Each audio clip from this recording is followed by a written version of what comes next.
hand gesture when we're ready, okay? Very well. Okay.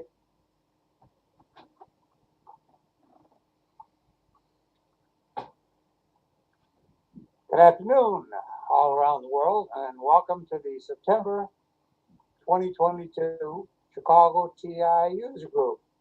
We're having a little bit of a different show today. We're obviously on YouTube, but we're also widely separated. Dick is at home in Elgin, Illinois, or St. Charles, Illinois. Jim is in Chicago, and I'm out on Lake Michigan, about 2 miles offshore, just south of the Great Lakes Naval Training Station. So I think we've got a really good show today. Vic tells us that we've got some old and some new programs, and I'm going to turn it over to him. Vic, take it away. Okay. Well, introducing everybody, that was Hal Shanafield, our fair chairman. That means he runs the Chicago TIUG group fair every year. I'm Vic Steer, the president, equipment chairman, and pretty much librarian. James Mazurek is there in the upper right corner, technical support. John Shanafield, who set up this video production stuff originally, is not with us today. So if you're watching on the YouTube, be sure to chat and hit like and subscribe. Okay, so online I follow the chatter that goes on with different TI related Facebook pages. Let me go through my notes here, and we're going to go through some video games today and their evolution. So using my Final Gram, I've set it up with all sorts of stuff. We're going to change the page, and I'm going to select from item number H, RXB, and we're going to select B for RXB 2015. Okay, we're in it now. So also we have a compact flash nano PEB over here with a compact flash card that has all the software we're going to run today in solid state memory. So we're going to select disk number 1. Okay, this is a new game written by our buddy on YouTube, Pixel Pedant, and he announced on CTIUG, and he also demonstrated on the YouTube that he has a program called Hell's Halls. So we're going to run this. Now you go, well, you know, what's so great about a video game? Well, in this, he decided he wanted to do like Regina did so much in using just a console TI. No cartridge, no disk drive, just a cassette recorder. And that's how he has marketed and sold this game. It comes in a real nice cassette, a shell, instruction card.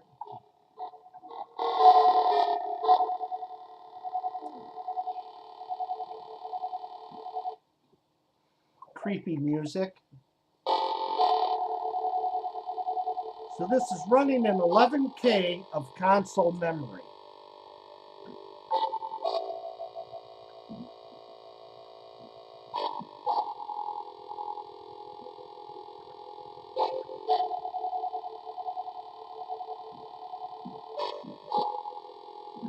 So you got a real nice vibrato effect on the music.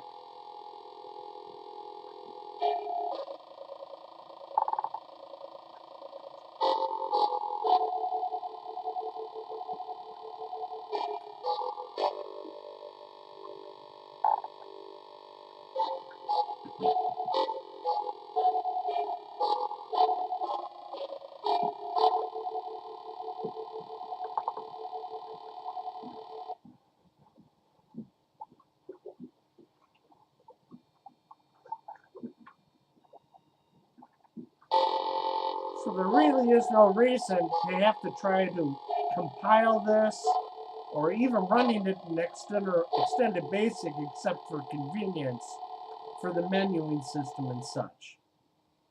All right, it says you find the front gate and sneak inside.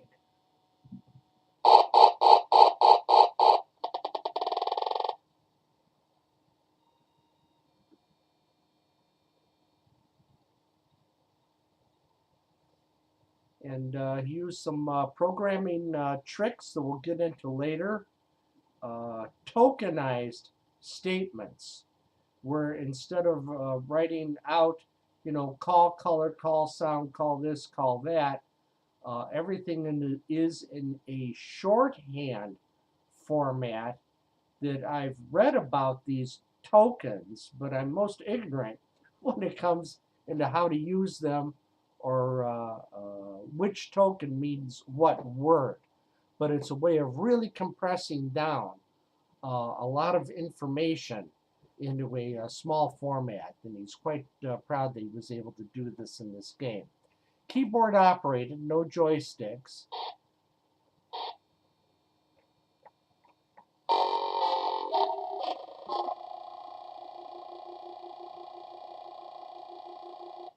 "4 hours until, if you wander still, all is lost." So there's a time limit on this game, on how long you can shuffle around the corridor. So we'll walk to this door. Oh, there's bats.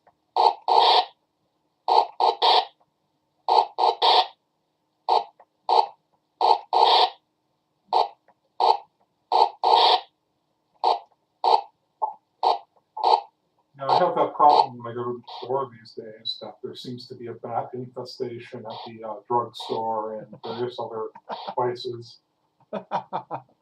Okay, in the upper left-hand corner, there's a yellow cross symbol, and below it is a 1, and below that is a 4. That was at 8 when we started the game. So that is our health. If it goes down to 0, of course, we've lost the game. So let's try this door. Okay, that is the symbol, I believe, for treasure.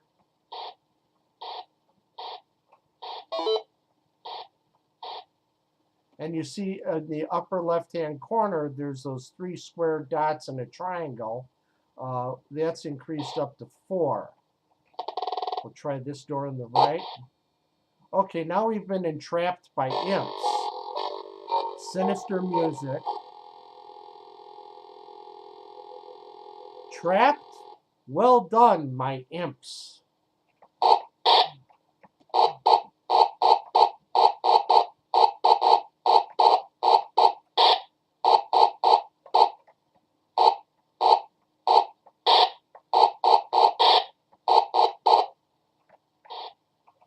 Okay, our health is now down to 0. We took a few hits there, so I'm going to have to find some healing potions. All right, now look very carefully at this room up here in the upper right of the grid that we've explored. There's solid circles with X's and stuff that's just plain O's. Those X's are all traps. So with my health this low, I don't even want to walk into that room. Now with the traps, they explode and you lose some health points and they turn red. And if you go over them again, they explode very violently. Ah, now we picked up a health point. Look there in the upper left. It's a 1. Now it's a 2, a 3, a 4. Okay, now we got some healing there. Again, there's traps here in this room. If you look very carefully, you see 0, a solid dot with an X. So I'm going to go over here, and I'm trapped again by the imps.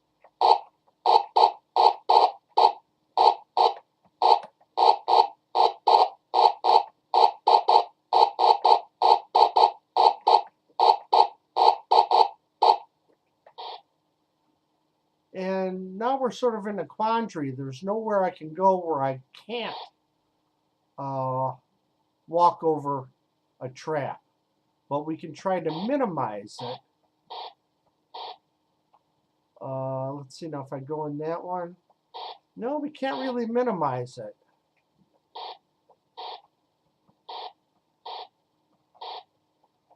But if I go in here, I'm going to step on a trap. But now I can freely go down. Trapped? Well done, my ants. Wait a minute. Ha! Even my floors defy you.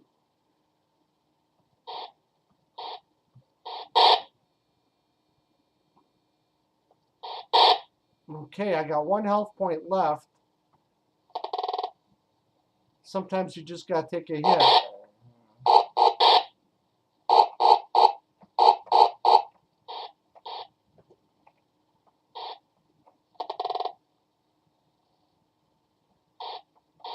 Ah. Health points. Notice in the upper left we're picking up.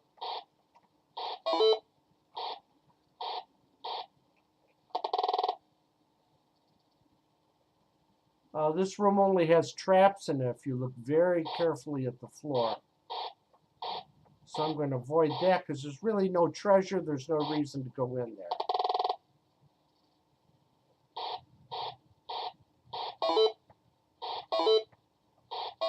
Okay, I'll assume that's treasure. I don't know what the triangle shape is. Ah, okay. So here is the exit. So if we take this exit, it resets the timer. Because we had 4 hours, then it goes down to 3 hours, and now the timer restarts.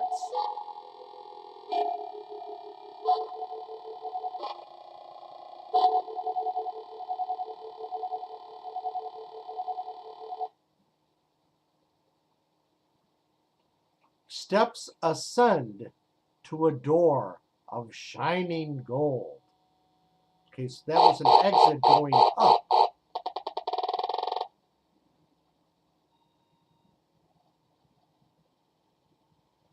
Okay, so we start in a room with 2 exits.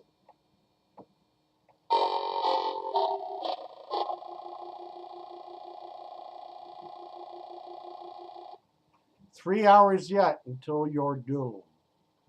So I don't know how many levels we have to go through to find an exit.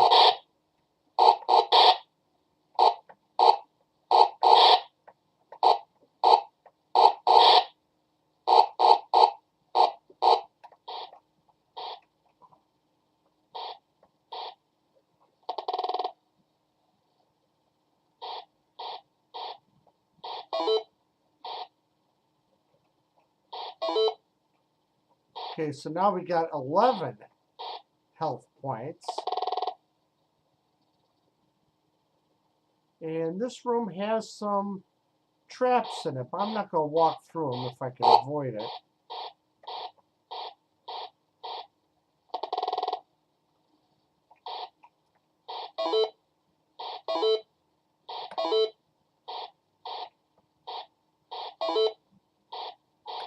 Is that treasure you are acquiring? Yeah, in the upper left corner, that's the 3 dots, and it shows we've got 11 of them. I don't know what that middle triangle, right triangle is. But the far left, the cross, yeah, that's health points. Now, if you look straight down, you're going to see that we're in a bit of a quandary here because there's a whole bunch of traps in this room. So I don't want to have to walk through a bunch more than I have to. So I'm going to go back. Maneuver around since you can see in the map that there are no traps in the other approach. Yeah, well, there's like 3 rows and columns here with no traps. Oh, I'm going to back up. You go down 1, 2 more, yeah. And that's the minimum I can do. I'm going to have to take 2 hits to get out of this room. Oh, wait. I don't really have to go that way yet. Leave it on explore door, I guess.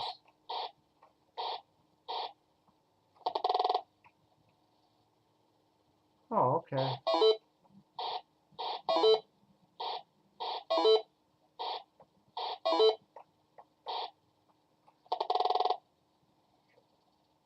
And here's a room with a bunch of traps. And yeah, it's a bunch of them. The other path is probably less treacherous. Yeah, I'll take less of a penalty for going through this room over here. So where was that again? Okay, this is a trap. So my hit points went down from 15 to 14. And again, oh, that wasn't a trap. Okay. No, that was a clear spot on the other side, so you Okay. took a good path. Okay. Uh-oh. 2 hours. And then your supervisor comes.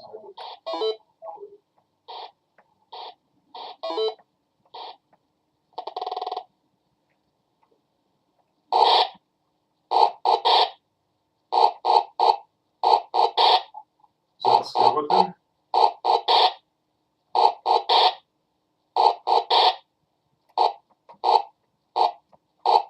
Oh no, that's you. And bats on the other side, huh? Yeah, you always get surrounded by them pesky critters.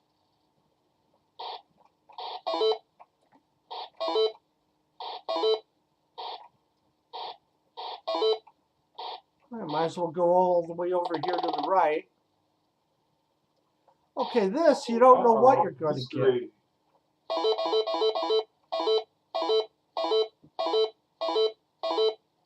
Okay, so that was like health points.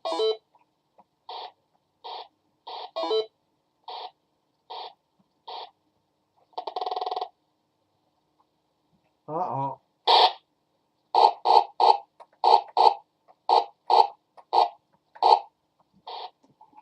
You recover some of your health and now you get it taken away again. Yeah. There's a fine line in games between too hard and too difficult. Okay, there's traps in this one. So I'm just going to go around.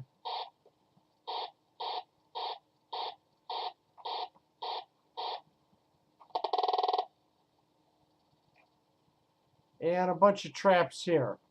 We only have to hit one. Ah, we're stuck in here again by the imps.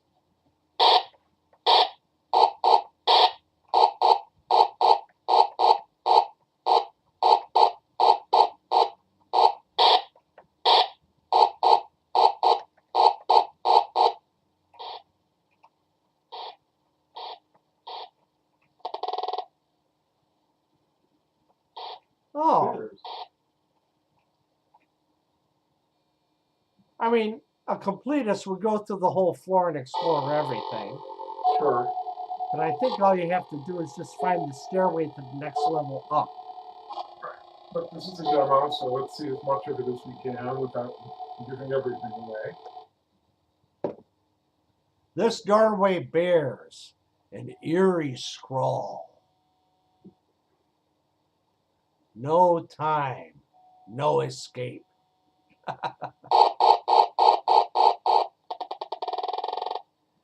Oh, and if the music sounds distorted, it's supposed to be that way. He worked hard to get that nice eerie vibrato and scratching sound. Get that ominous sounding music when either you get a scene change or something is coming to get you. Uh-huh.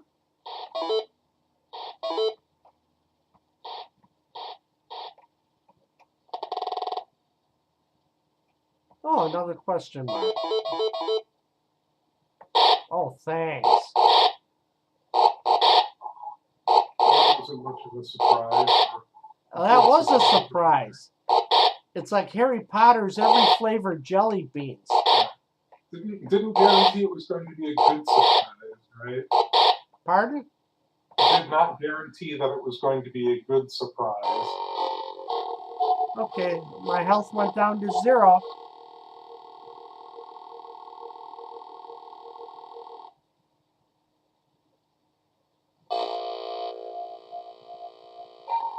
As you fall, foolish foe, I to you my geas bestow, binding you to my walls, forevermore prisoner to hell's halls.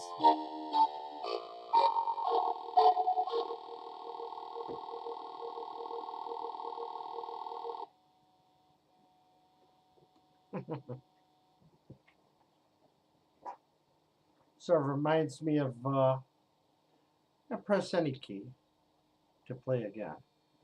Yeah, it sort of reminds me of Quentin Tarantino's The Living Tomb. If you remember that one, that was a 3D first-person perspective walkthrough. And you had traps, and you had opponents, and you had treasure laying on the floor. And you had ladders that went up and down to other levels. And the advantage of that game, the levels were complicated, was they were always the same. So I was able to draft that out and draw it down on graph paper. So that's Hell's Halls by Pixel Pedant. Any questions there? Anybody on the chat? We've got Richard Gilbertson in a Zoom meeting that I guess is watching us, and Arcade Walker. No comments really yet, other than so again, if you look up continued enhancement RxD. If you look up Mr. Pixel Pedant, Pedant. How do you see the chat, gentlemen? How do you get to see the chats? Well, I can try. You have to watch that. You have to see that on the YouTube stream. There's got to be a little symbol here or something. Well, it's not going to be. It's not going to be on the conference software. It's going to be on the YouTube stream. Oh, okay. Well, I'm watching the wrong thing then. Okay. Thank Oh, you. you're in the right place. It's just yeah. Here's the YouTube stream. Yeah. Okay. You have to watch that. You have to see that on the YouTube stream. There's got to be a little symbol here or something. Well, it's not going to be. It's not going to be on the conference software. Yeah, it's going to be on YouTube. Yeah. Your input. Oh, okay. Well, I'm watching the wrong thing then. Doing audio again. Oh, you're in the right place. Here's the YouTube stream. So I would probably use YouTube audio. I'm going to shut the mic off because I think I'm getting white noise here. Well, it's not going to be on the conference software. It's going to be on YouTube. Your input. Oh, okay. Well, I'm watching the wrong thing then. Doing audio again. Oh, you're in the right place. So Hal here. One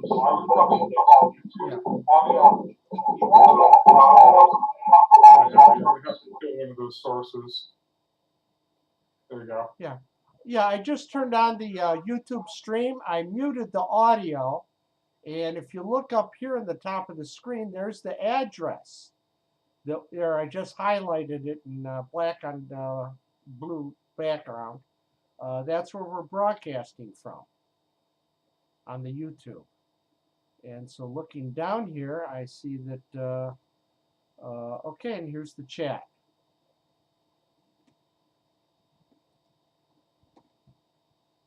Okay, so can you hear me? Yeah, I can hear you. You might not want to show that tag on stream because you might attract unintended guests. Mm-hmm. Okay. The where else would it be at the YouTube where we usually stream our videos? Yeah, so the YouTube channel is where most people will be watching.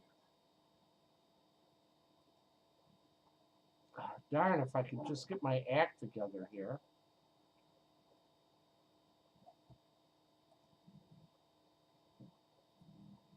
Here it is. This is where we're at.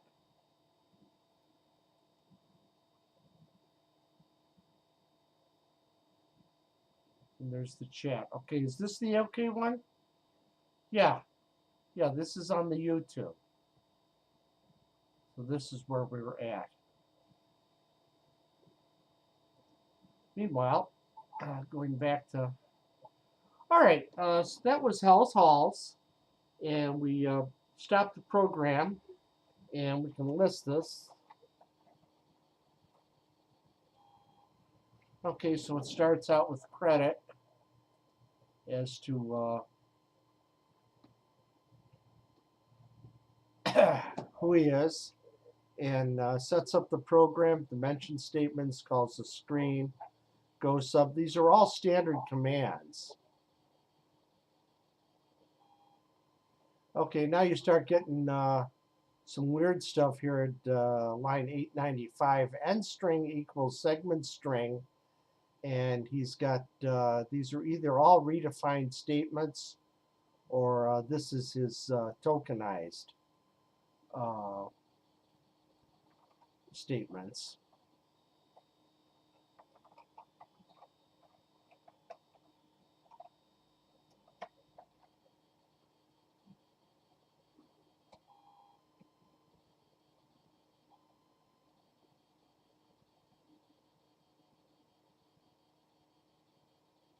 I think you can see it spelling out Hell's Halls really near the end of the program here.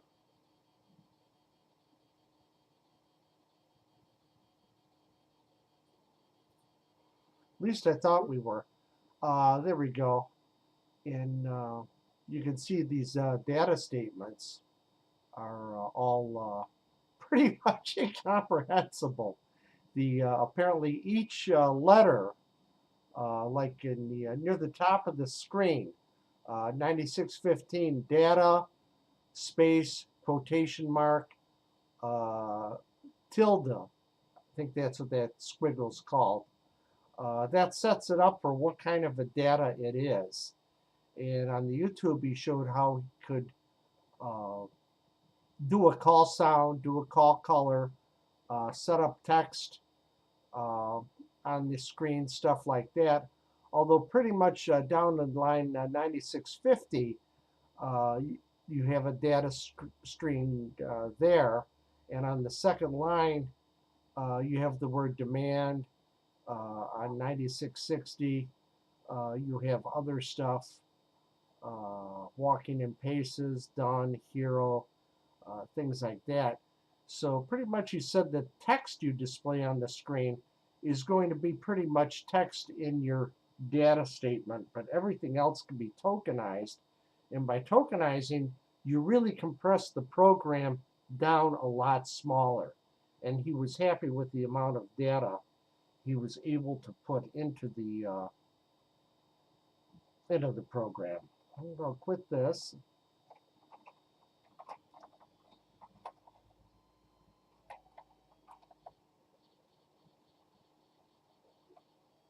Okay, so we're going to change disks. Now that was Hell's Halls. Now we'll go into now.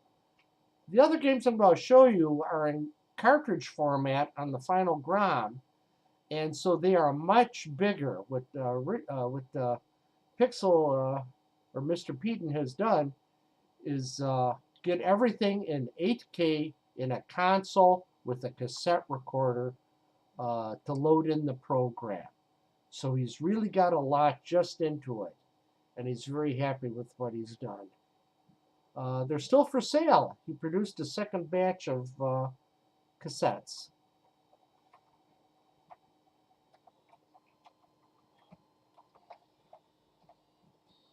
Okay. We're going to remove the virtual disk from drive number 1. And into drive number 1, we're going to put in disk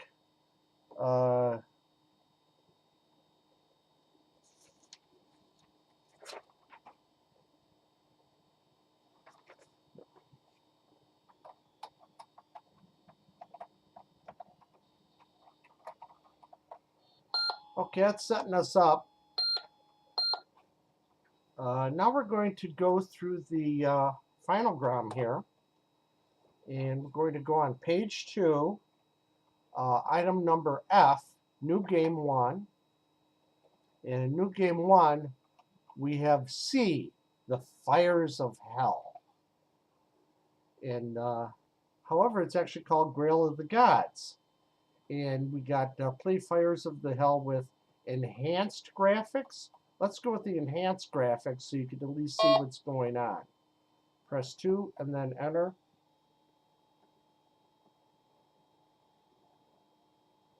Okay, let me get the joystick here.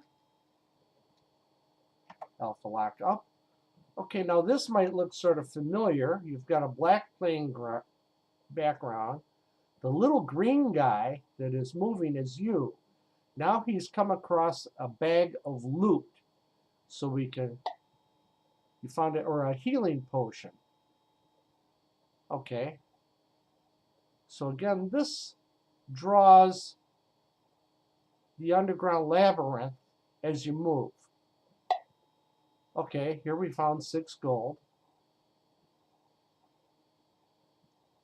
The white thing there is a ghost, and in the lower left there's a white squiggle. It's a snake, and a white ghost also.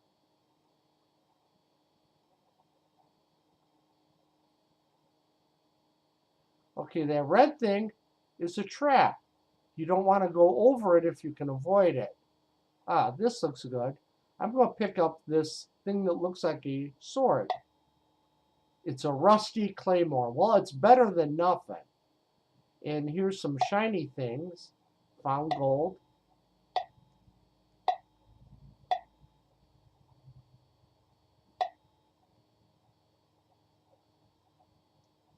Now this game might seem like a little more polished or whatever, but look at this. You're running in a cartridge. This is a lot more than 11K, which this is running. I don't know if this game was on disc and it's been converted. Okay, we just ran into a goblin for 27 damage. You killed the goblin by infecting him with tetanus? Yeah. Well, that's why I wanted to pick up a weapon first rather than just attacking those ghosts and the snake. This yellow circle, I don't remember what that is, so let's find out. I'm going to move left. Scale greaves. Those are shin guards that go between your knees and your ankles. Okay.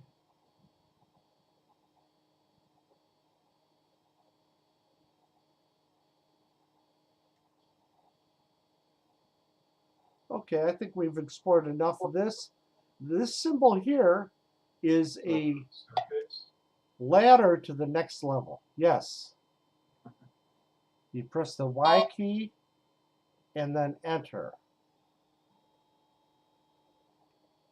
Okay, and now these levels get progressively harder and harder. You get more powerful, stronger opponents. You get more traps.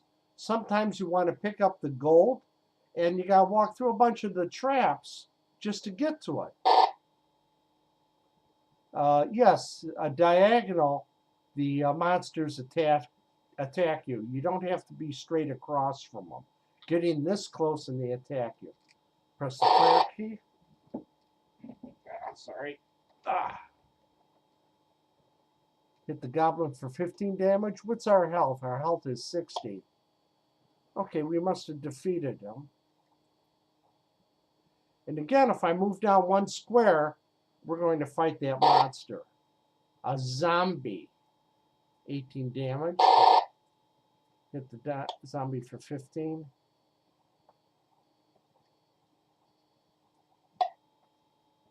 A rusty steel, or a steel short sword. It's not rusty at least. So what's our weapon? It's a level 38. Gold. Are you only permitted to have one, or can you change weapons? I assume it will go for whatever one you've just discovered. So you should find only better weapons as you go through the levels. And here's the door to the next level. I've encountered some games where that's not always true. But sometimes you can get a sometimes certain weapons are better for certain purposes, and Oh, yeah. sometimes you get Yeah. a weapon that Okay, is so here's a not as good weapon. as the one you had before. We're at depth from level 3. We're rank of number 3. Our weapon's number 38. Let's pick up this sword. It's a bronze claymore. And you don't have a choice. You have to press the fire key. Right, And, oh, either- now the either weapon's a take or you don't. 49. Hang on. I'm having a zombie apocalypse here as everything's trying to slide off the desk.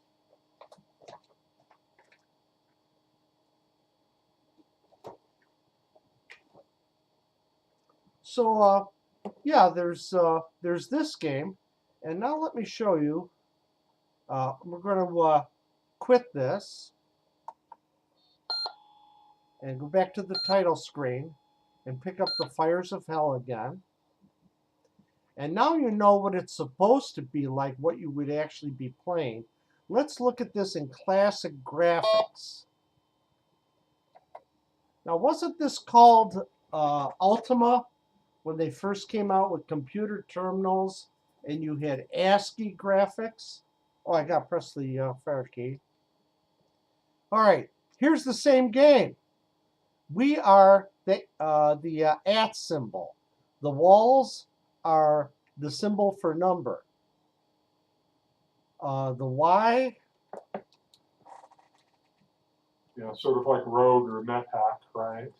Yeah, Rogue is probably what I was thinking of. Yeah, I think Rogue is the father of them all, but Okay, so I wrote down what all these letters mean in the classic graphics.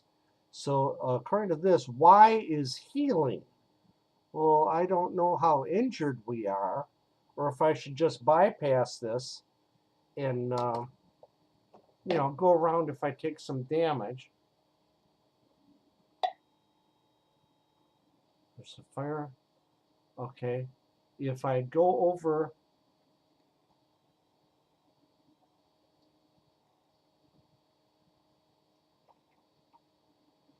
For some reason my joysticks failed. Okay, an S is a snake. So we hit the snake for 14 damage. Our health is 65. Hit it again. Our health is down to 64. Okay, so this is the same game. A C is a cockatrice.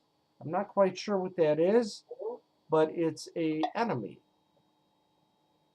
I don't know. It said that was Scale Greaves. It must be the capital C is an enemy. The lowercase c is armor. So we'll press the fire key, and the snake bites us for 1 damage. And we killed the snake. We found 12 gold. Yeah, so this is the same game that we just played, but with ASCII. Is this ASCII or ANSI graphics? I'll call it ASCII graphics. I would assume ASCII because ANSI implies some specific characteristics of a terminal. Okay. Essentially, BT100 terminal with additional enhancements. I never saw it defined. Just to the left of us is a plus symbol, and according to my notes, the plus symbol is a trap. So we will avoid that.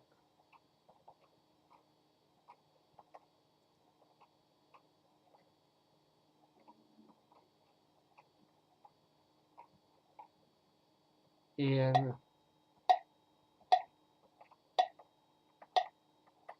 finding gold here, which is $, which is appropriate.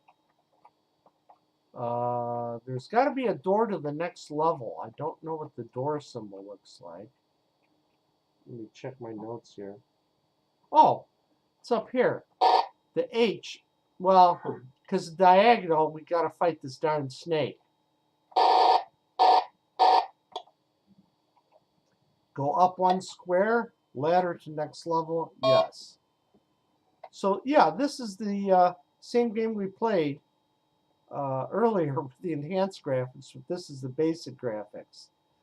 So you can compare this to Hell's Halls and see the nice graphics and the nice gameplay and textures and stuff that Mr. Peaton has done in just basic only. No extended basic, no sprites, no memory enhancement, just the console. So he did a great job with that. So I'm going to quit that. Oh, press the red button will reset the Final GROM. Now we can go to the Final GROM menu, and I'll skip a page from page number 1 to page number 2, and we'll select H for RXB, which is my favorite operating system here because it's got the menu and everything else. We want editor assembler and directory and drive number 1.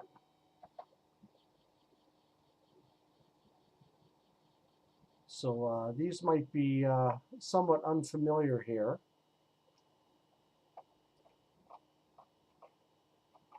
And I'll see if I can explain on the,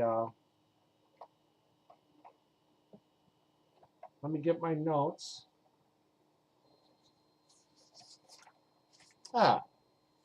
Okay. On the Texas Instruments TI-99-4A Facebook page, Mr.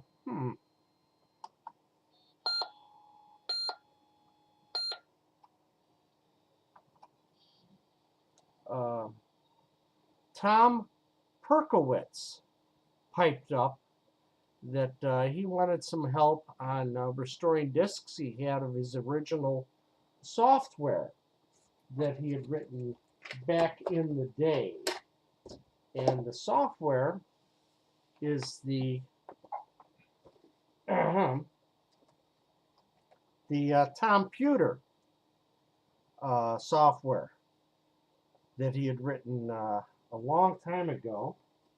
And here's the original ad that I had seen in a computer magazine on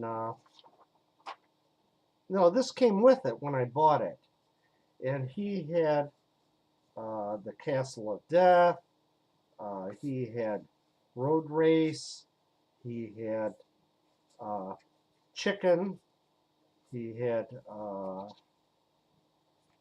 me see here, the Haunted Lighthouse. He has quite a few games that he had released at the time. And the discs, whoops, that's what happens when you put stuff on top of your TI. Here are the 2 discs of his software collection, disc number 1 and disc number 2. So he had written a lot of fun stuff, and we're going to go through, I guess he's the programmer of the month.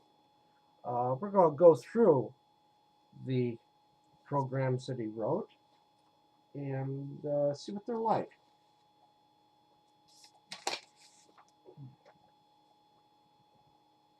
So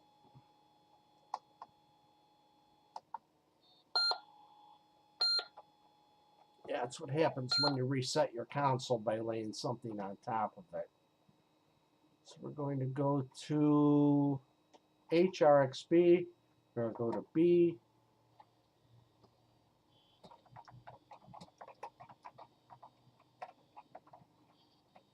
Load. Go list it. Okay. Our old buddy, protection violation. This is a protected program, so I can't list this for you. But it runs just fine. So we have 3 programs on here that are in basic only. Bombardment, going down to letter C for chase, and going down to letter I for road race. But you have the Castle of Death, Chase the Chicken, Quest for Hitler's Diary. That sounds pretty interesting. Monkey Kong, The Haunted Lighthouse, Party, Road Race Thief, WoW, WoW 1, and WoW 2. Let's just start off here at the top.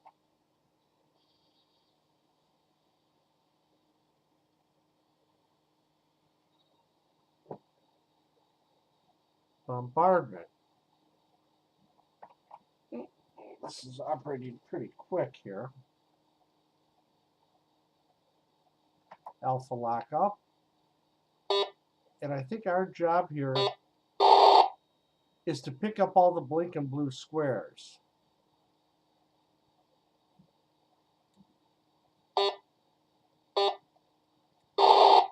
Without running into the red walls.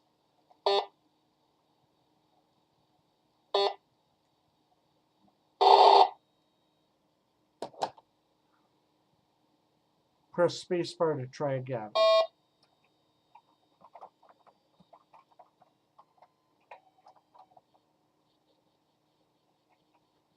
So Bombard says it's an 11 sector file and its name is Bombard. So we'll just try running that in BASIC. Oops.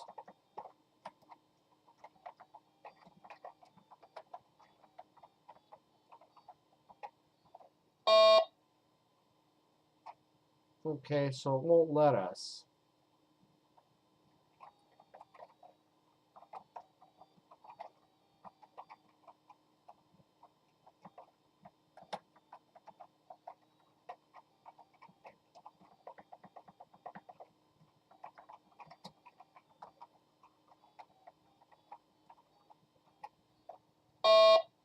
Okay, it won't let us run it in BASIC.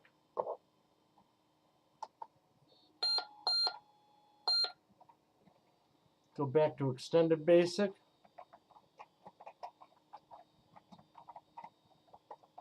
Sorry.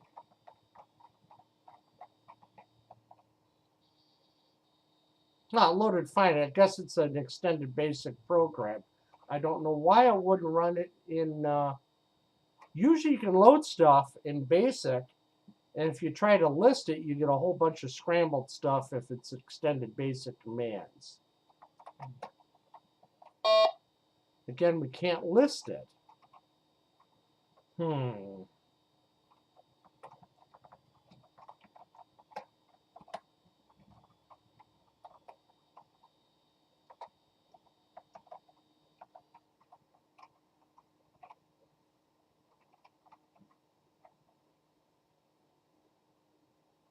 Oh, wrong command there.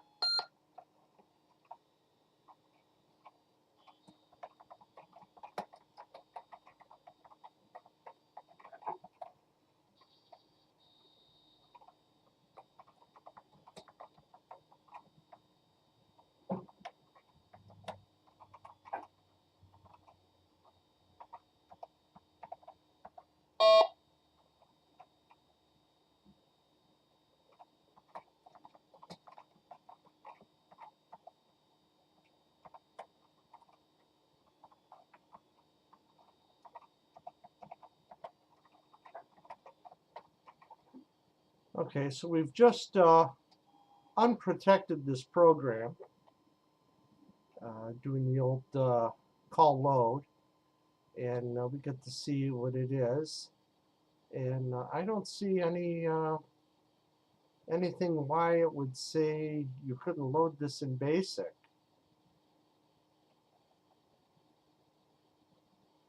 Because I just thought it was running awful fast there. And I thought, well, let's just load it in BASIC.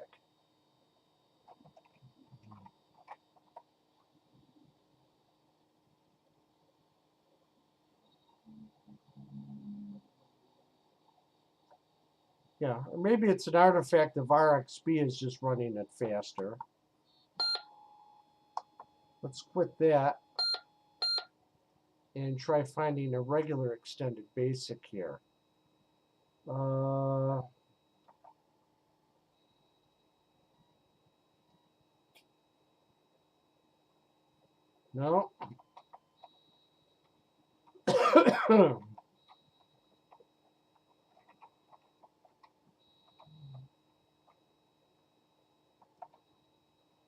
Hmm.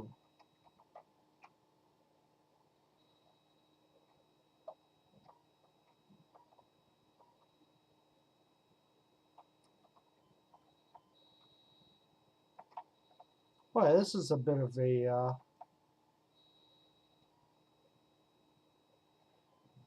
got a ton of stuff on this final Grom.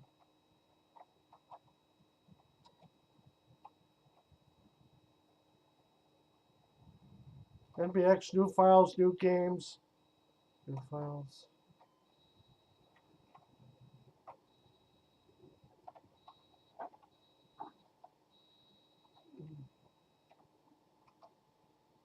I think these are all games here.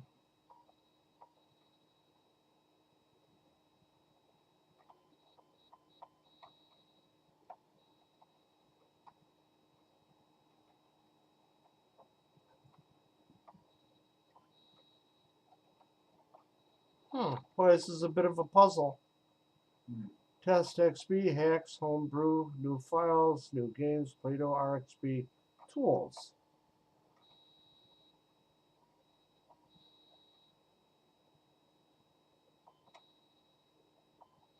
Gee, I thought for sure I had a regular extended basic.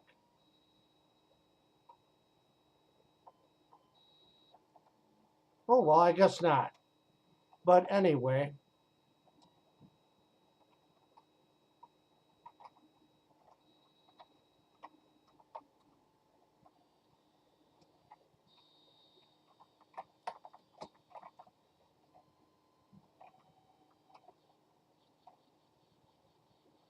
We'll go to the menu here. Try the load program again.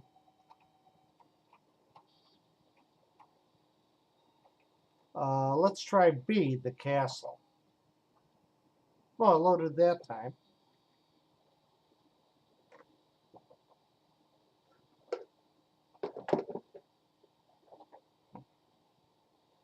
My joystick set up.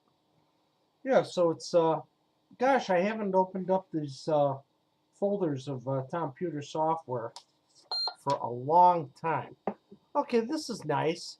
He redefines the regular key. Pardon, James? You redefine the character set, huh? Mm-hmm. Yeah. Give him his sort of an oldie Englishy type in your code or press enter. This must be a game that you can actually save and you'll get a code for it. All right, some sort of state save based on code. I'm going to press enter here.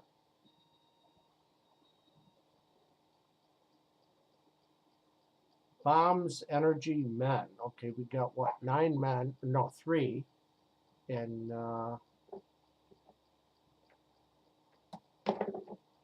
when all else fails, look in the docks.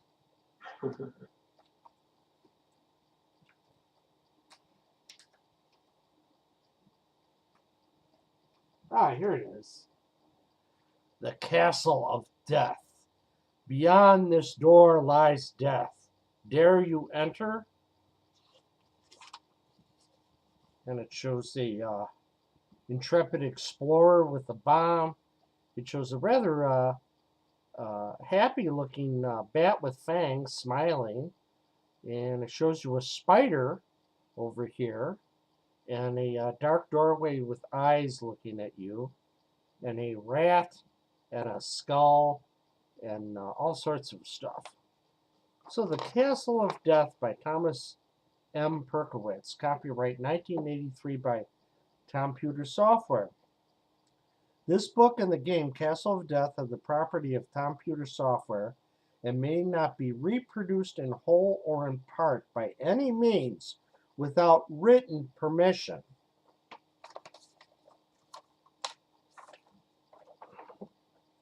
So, the Castle of Death scenario. Countless eons ago, in a dimension not too dissimilar from our own, an amazing stone of power was created from pure mystic energies. So great was the power of the stone that it developed its own persona and became likened to a demigod. In order to protect itself from outside forces, it created a great fortress of despair, the Castle of Death. You know, it's really nice when somebody goes to the effort to flesh out something, and rather than going, oh yeah, here's a haunted castle, and explore it and fight opponents, collect gold, and find the exit. This is sweet. Threatened with the total destruction of his world, a lone gnome, Gnome, has vowed to find and destroy the cursed stone. So that's your on-screen character, is this gnome. And I guess they portray him down here. To fulfill his destiny, he must gather the 9 sets of the Octet of Keys, which will lead him to the arena of the Dark Hole, wherein lies the great stone guarded by the unstoppable Boogie Monster. But first, he must face threats heretofore unimaginable, with death constantly looking over his shoulder. You are that gnome. The only way to save your world and countless others from total annihilation is to find and slay the stone. Then we get into the Castle of Death. Purpose: to fight your way through the castle and find the Stone of Power. Moving: the gnome is moved using the 8 directions of the joystick. When you let go of the joystick, it will automatically center the gnome in the nearest space. Bombs can be picked up from the lower left-hand corner of the supply room, the room you start in. Okay, so that's where we're at now. This is the first screen, the supply room. There's the bombs in the lower left-hand corner.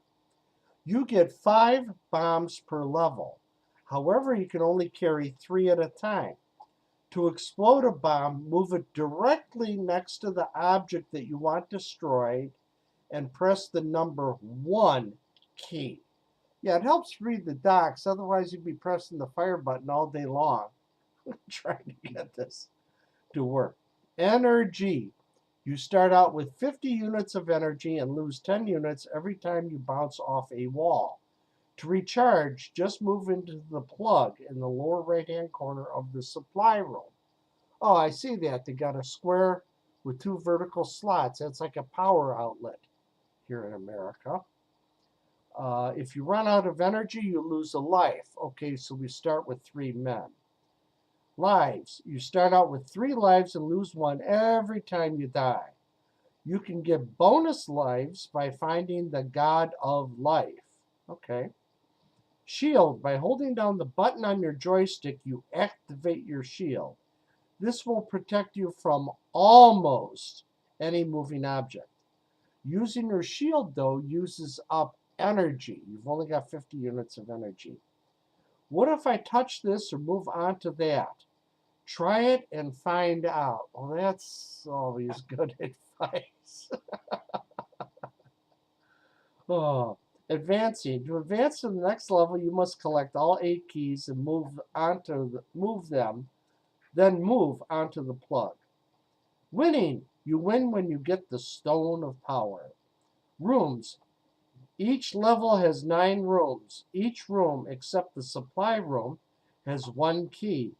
To move into the next room, just go out a door.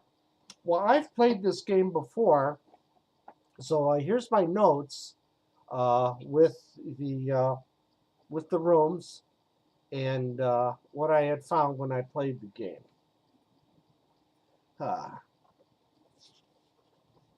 So the supply room, you're in the 3rd row down, 2nd column. You're in the bottom middle. And here's what's in the Castle of Death. You have a gnome, a key, a plug, a bomb, a bat, an axe, a web, a mouse, a light switch, a skull, a spear, cheese, a pit, a twig, a spider, a horn, a boogeyman, and the Stone of Power. Okay, so let's Let's go into this now. Use the joystick to move. Okay, so our guy is this little guy.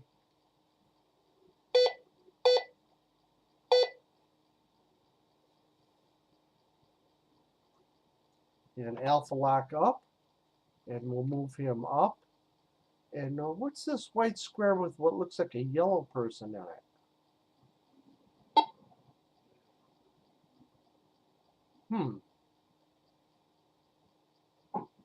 That must have been an extra life. Now I got 4 men. Okay, so now we're in the lower left room.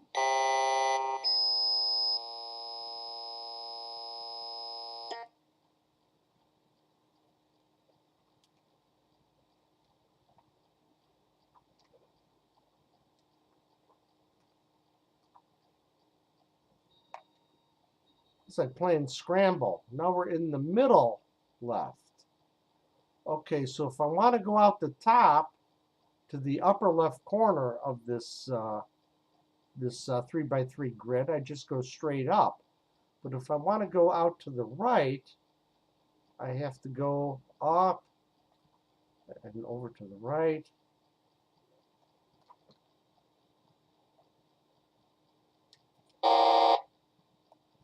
Oh,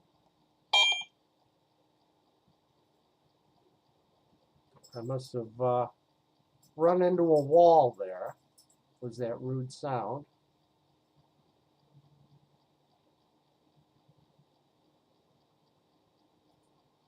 Good animation of the guy running. Okay, so now we're in the top middle room, and I see something there, like that third wall over to the right.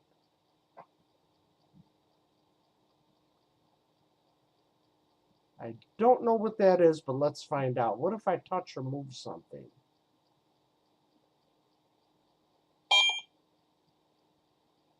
Okay. That must have been treasure of some sort. Oh no, that was the key, right? Hey, wait, I didn't see a key in that previous room.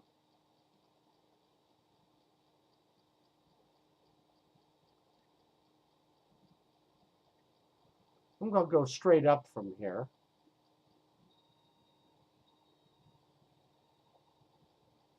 Oh boy.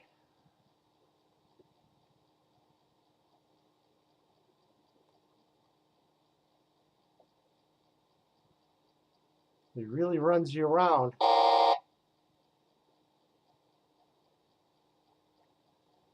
I'm losing energy as I keep running into walls. And I didn't want to go out that door. Okay, this looks familiar where they keep building up the...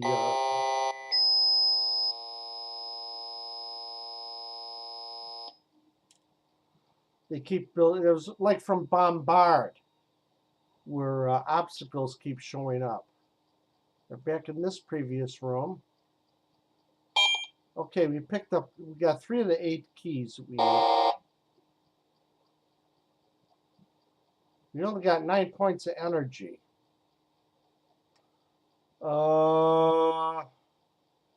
Yeah, I suppose I should try to go back down to the supply room, because I keep running into these darn walls.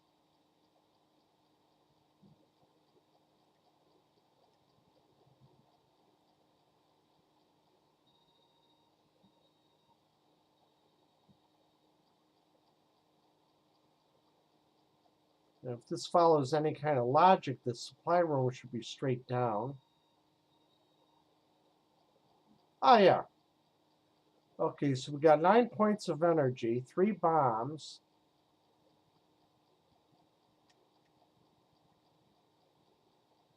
And there's our... Okay. So we got 50 energy again. Let's go to the right.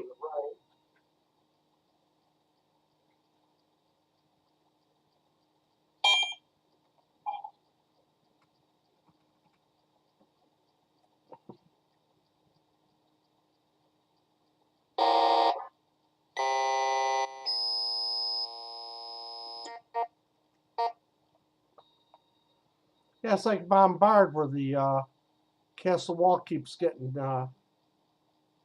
filled up with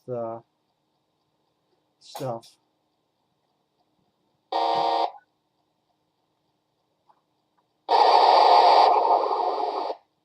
Okay, I pressed number 1 and I used the bomb because I got tired of.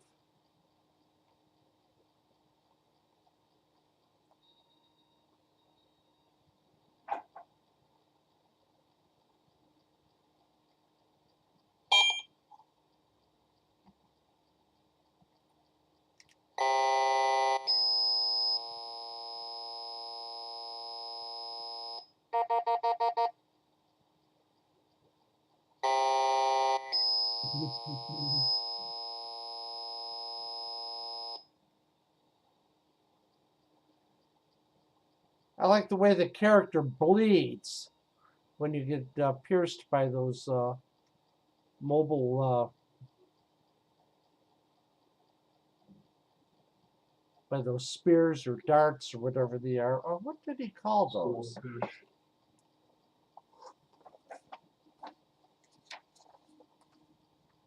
Spears.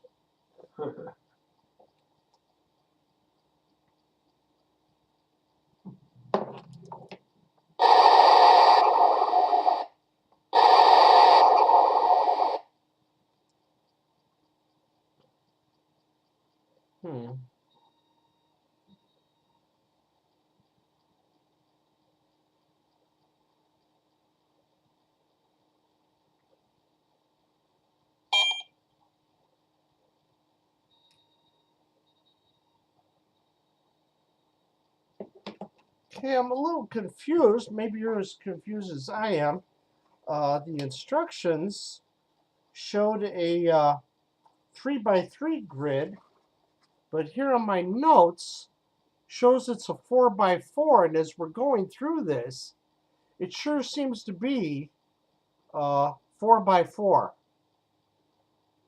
on going around and mapping this, because I drew out which rooms had doors and what directions they went to, and of course those on the perimeter don't have any doors facing the outside, so it's a closed system.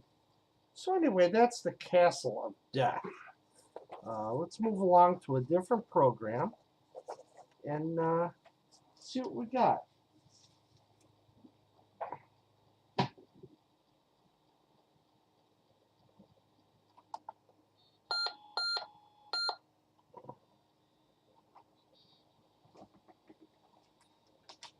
Let me get the instructions out for Chase.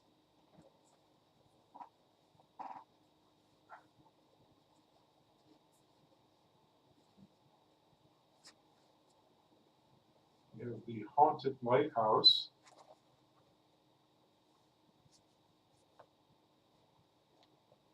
I must have lost the instructions for the Chase.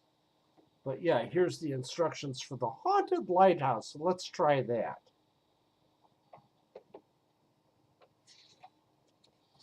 Maybe that's Don Almond's destination. Yeah.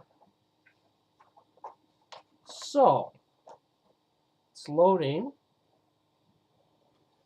The Lighthouse by Computer Software. I like the way he capitalizes stuff.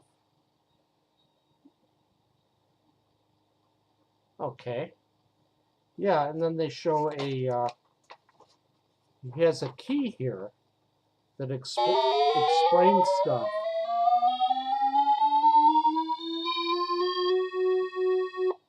Source of ghost infection. Yes, you have died of fright. Gee, thanks.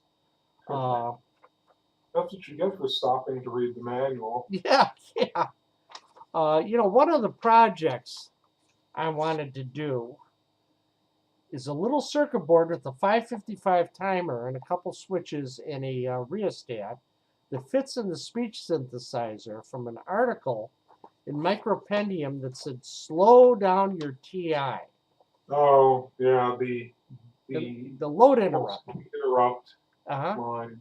And Sure. I always wanted to build that so I could say, let's just flip a switch and stop this program right here. You know, if things moving too fast, or like with that earlier program, uh, where I wanted to try running Bombard a little slower. And yeah, there's a lot of video games and stuff that are just too darn fast. So yeah, we got the key here on the screen. He says there are a total of 42,336 possible different rooms. How high can the TI count on its fingers and toes? Isn't it like 32,000? Uh, Rich, I'm sure Rich can answer that for us. yeah. Although I'm comparing apples and oranges here. But here's the scenario to the haunted lighthouse. Again, it's nice where he's fleshed this out so nice, rather than just you're in a haunted lighthouse, try to escape. Yeah, it's on January 17th, 1896, the day for the return of the entire fishing fleet. A tragedy befell the small village of von Wittenberg. The beacon on the lighthouse went out. It is your job as the new attendant to relight it. Okay, I should be able to do that. The legends of the lighthouse are many. It is said that the lighthouse is haunted with the ghosts of every sailor who died on the reef. The appearances of these ghosts are so startling that any person who encounters one will die of fright. The old attendant was so paranoid that he had every room stocked with a chest containing things like magic bullets, bombs, keys, and matches. It is even said that he hid $1 million in treasure in one of these chests. You must find your way through the 11-story, 100-room lighthouse and relight the beacon. You must succeed. The fate of the entire fishing fleet rests on your shoulders. Good luck. Purpose: to get to the top of the lighthouse and relight the beacon in order to save the fishing fleet. Somehow, I don't think we're going to be accomplishing that task today, but we'll give it a go for a little while. Yeah. Method. Otherwise, we'll be playing this. A showcase of games and software. We're not going to play anything to completion. Yeah, otherwise we'd be playing this till this time next month. Get to the top of the lighthouse, relight the beacon in order to save the fishing fleet. Method: by searching through the rooms on each floor with the attendant, the little stick figure, you must find the staircase up to the next floor. By continuing this, you slowly make your way to the top. So you've got what? 10 floors? 11 floors, 11-story, 100-room lighthouse. You got 10 rooms in each floor. Okay. Bombs. If you become trapped by the walls, you can blow your way out with a bomb. To do this, move the attendant directly next to the wall and press the B key. Be careful not to waste your bombs. Notice how in that last game, I just pressed the bomb key and the bomb immediately exploded without affecting my on-screen character. I didn't have to worry about moving them out of the way. So that's convenient. You may shoot at the ghosts with your gun. To do this, line yourself up with the ghost, press the appropriate fire key, ESDX, and be careful not to miss. Chests. On the way to the top, you may also open up chests and look for supplies. To do this, move the attendant onto the chest. The amount of time units it will take to open is displayed at the bottom of the screen. If you think it is a reasonable amount of time, press enter. Caution: during the countdown which follows, the attendant will be immobilized. So be sure that you won't encounter any ghosts. If the amount of time is unreasonably long, You may choose not to spend the time by pressing N for no and then enter. This will bounce you off the chest and add a 30-unit time penalty anyway onto your score. So it's like questionable. You approach the chest, you know you're going to lose 30 time units anyway, or do you decide to wait? Doors. To open a door, you must move onto the knob. If you have a key, the door will open. If you do not have a key, you will bounce off. Each time you open the door, you will lose a key. Okay, so you always got to find the keys. Like this last game, we were trying to collect all 8 keys to accomplish our goal. Ghosts. Ghosts are invisible and can only be seen when they pass over something. Lighting a match will make them visible at all times. Ghosts move in a random manner, but if you run into anything with a ghost in the room, he will chase after you very quickly. The farther that you get in the game, the more ghosts you will encounter. If you run into one, you die. Inventory. By pressing the I inventory key, you will display your inventory at the bottom of the screen. Keys.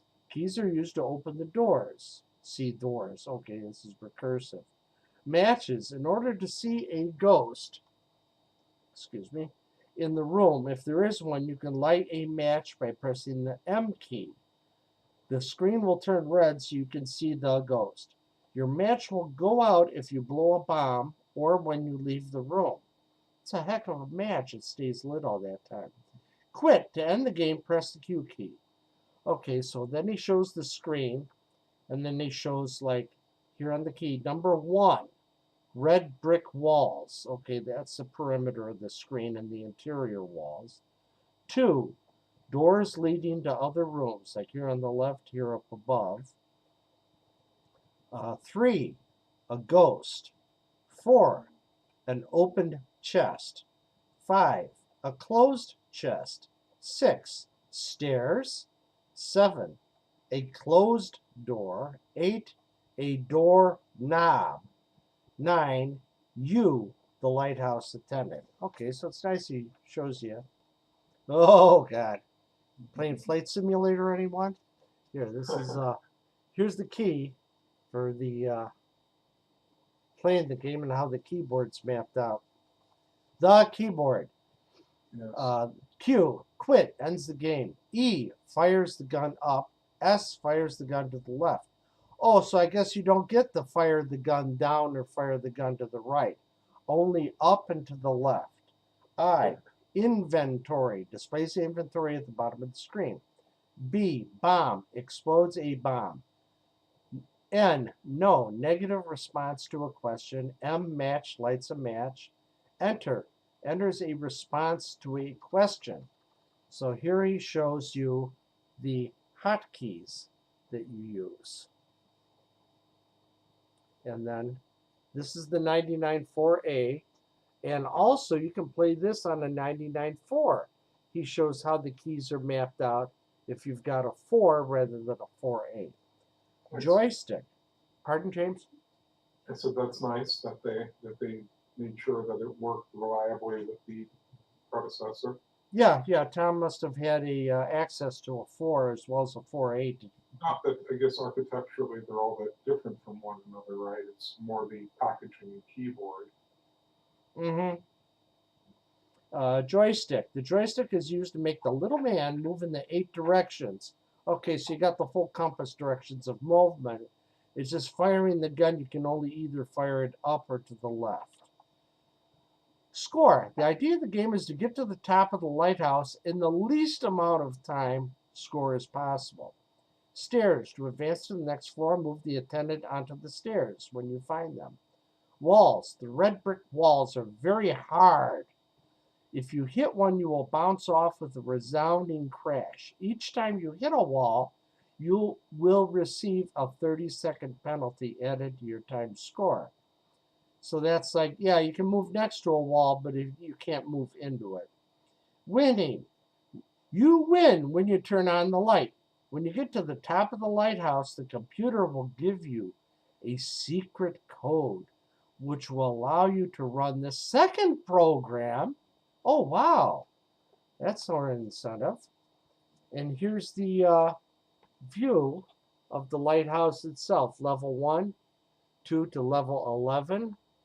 And here's your various rooms. So, oh, there's a second game. Ah, I didn't know that. Gee, read the docs. It helps, don't it? So, I'm going to open this back up to the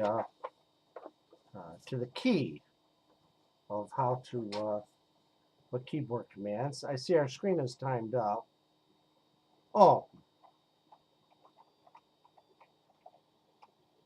we grab joystick number 1, run. The game should be starting.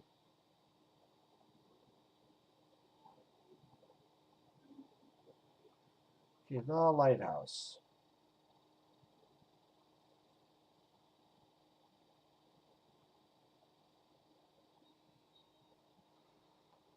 Okay, here's our little guy. And we got up to that door and we opened it. Okay, here's a closed chest. So I'm going to go over to it. Now we're going to lose 30 seconds no matter what. Here, let's hit inventory. We got 4 keys, 3 bombs, 1 bullet, 3 matches, and time left of 66. Okay. To open will take 93 seconds. Okay, it's like, what, a minute and a half? Let's open it. Alpha lock down.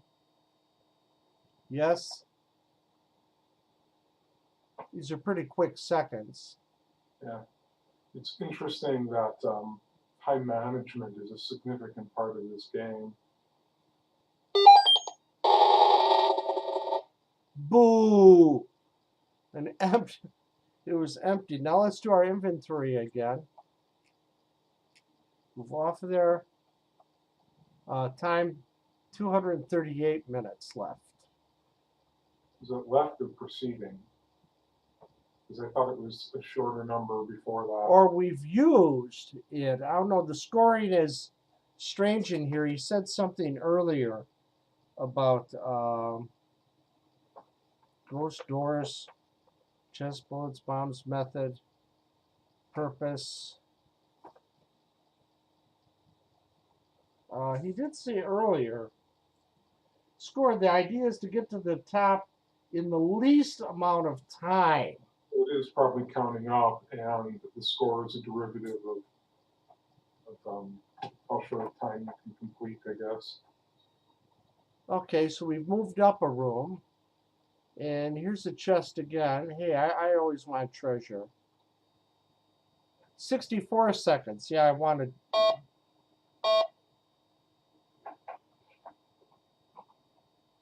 Gee, you got to have alpha lock up to move, but you got to have it down when it asks you for a yes/no key press. Yeah, well, I think that's an artifact of how the joystick is matrixed into the keyboard. That seemed to be a common trick. Yeah. For back in the day. So. Okay. Here's a match. Let's do an inventory. Now we got 4 matches. And we got 550 time. Okay. So it's not like we're going to run out of time. You got to get the little guy there right by the doorknob to open it.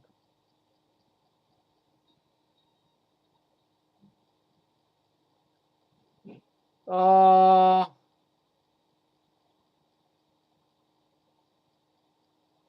do you use the bomb again? You press B.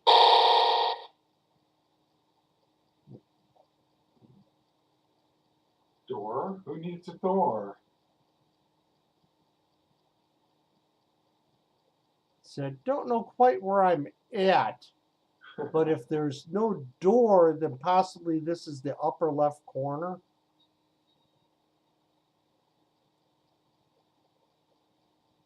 Yeah. Do I have any more bombs left? I got 2 bombs left, but yeah, time 756. Okay, so it counts how many what your time is. Yeah, time lapse rather than consuming, counting up rather than counting down. They got a door there with no. Let's do an inventory again. It doesn't say what level we're on.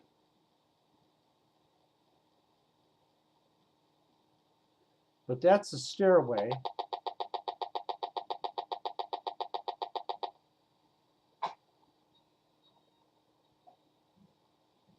Okay, and it's opaque now. We can't get out of the. Can't go back down.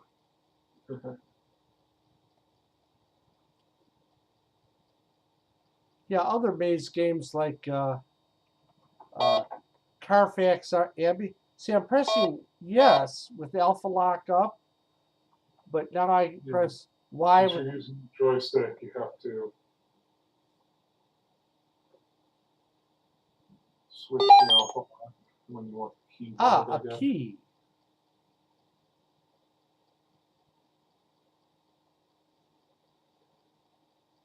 Well, at least you get through the door fairly easy.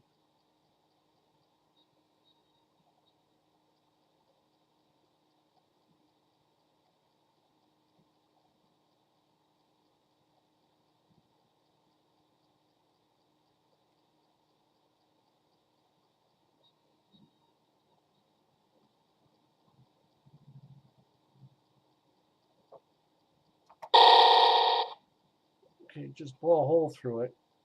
I know. I should really check all the chests and accumulate the time because I'm going to need matches. I'm going to need bombs. I'm going to need. Yeah. Someone will complain about it later. That it's like, oh, why don't you actually play through the game? Oh, do a speed run? I love that. Where I spent years playing Doom, picking up every little item, every secret room, everything they got. Oh, we got another key.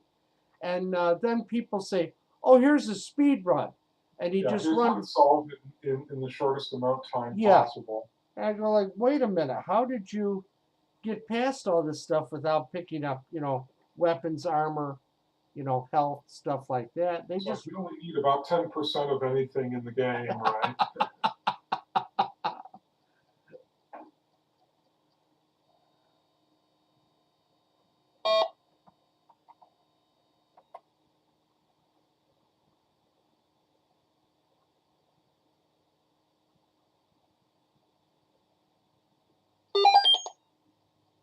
Ah, another bomb. Okay. So this.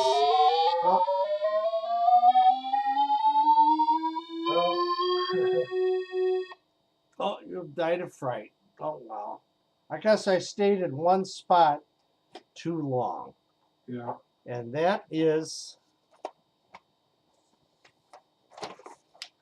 Computers by Tom Perkowitz, The Haunted Lighthouse.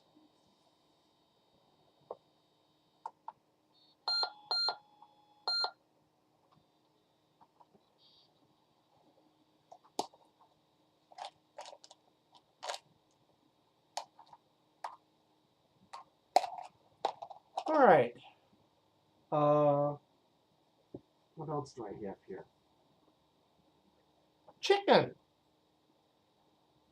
Press number D for chicken. No, chicken. And there shows a chicken being menaced by the bumper of a car. The game that challenges you to eat and run. Chicken by Thomas Perkowitz, 1982, Computer Software. Okay.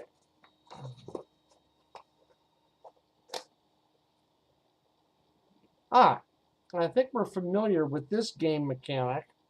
Yeah. This will play like Frogger. But let's read it. But instead, it's an actual chicken crossing an actual road. Yeah, I guess this answers the question of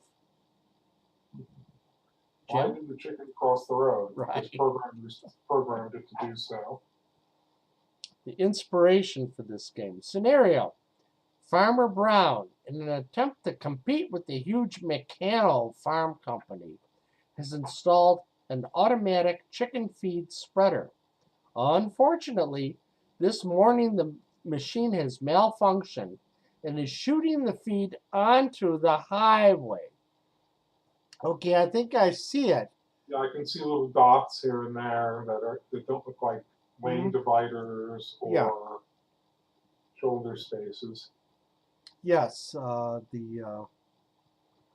in the early morning there are few cars, so it's easy for the chicken to eat in peace. As the day goes on, the road becomes more and more crowded with cars, trucks, and motorcycles. It is your job as the chicken to eat as much feed from the road as possible without being hit by a car, truck, motorcycle, or the dreaded rooster. Uh-oh. There's a rooster. Okay, so the chicken moving. Yes, so I guess your on-screen character is a hen. Moving the joystick. Rooster, who knows? 8 directions. Jumping. The button on the joystick is used to make the chicken jump. When the chicken jumps, she instantly moves down to the nearest row and to the right to the nearest column. So you always jump diagonally. Okay. This is very useful in positioning the chicken directly between the rows of traffic. It can also be used to move the chicken swiftly across the screen by holding the down button. Holding down the button. Sorry. Eating.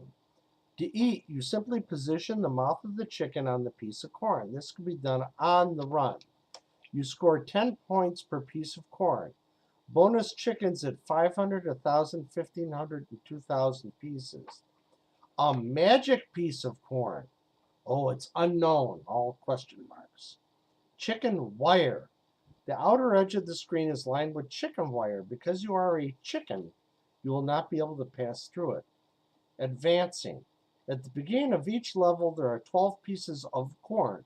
By eating any 10 of them, you will be advanced to the next level.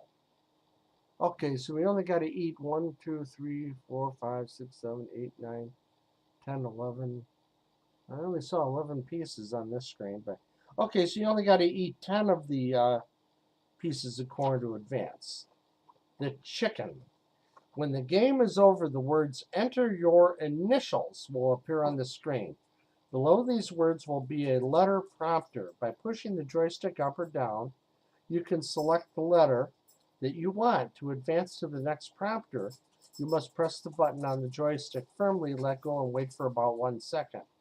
After you have set all 3 of the prompters to the correct letters, press the button again. At this time, the computer will make a sound to let you know that it is thinking. After 5 to 8 seconds, the list of the top 10 highest scores will be displayed on the screen, along with the initials of the people who got them. To start a new game, simply press the space bar. That's sort of like entering your high score on the video arcade machines. So anyway, this has been patiently running. So let's try and frightened to death for inaction.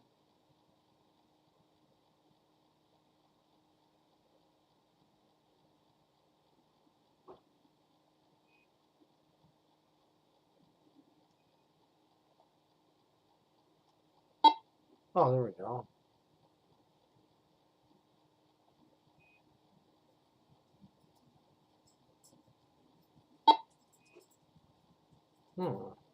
Said you got to put the mouth of the chicken on the feed, but it seems like it's that So I curve. think that's the plumage of the tail.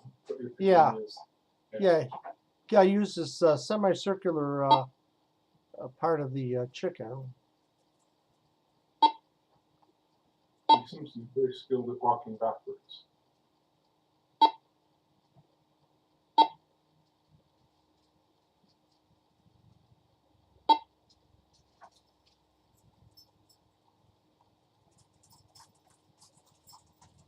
So how many pieces have we got? Oh, that was 10 out of the 12. Yeah. Oh. That's an interesting configuration.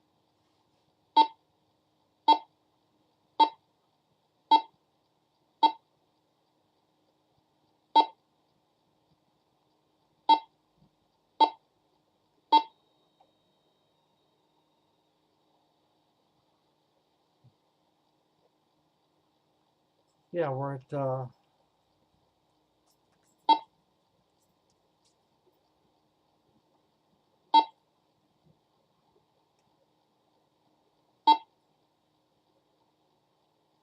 Yeah, spray pollution's a little loose on this, in your advantage, it looks like.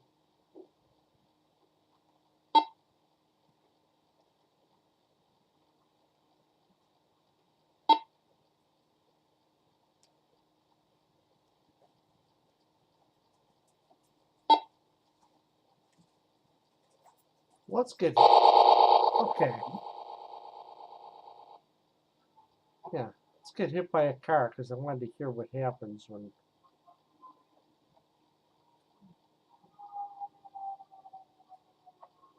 Oh, now I hear an ambulance out by your place, Jim. Yeah, that's me. I'm going to mute for a moment.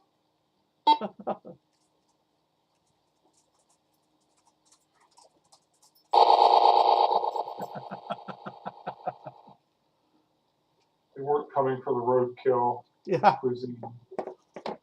Okay, so that answers the question, why did the chicken cross the road? He's on the road to pick up the scattered feed.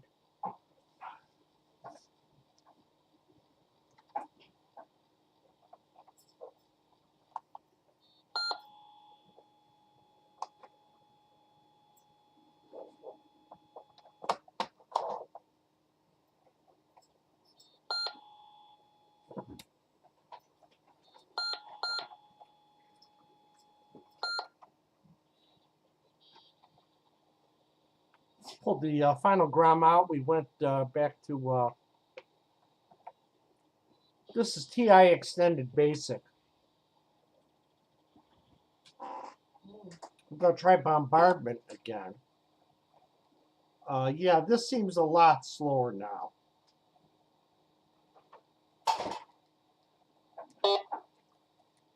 Rain's coming. I guess RXB does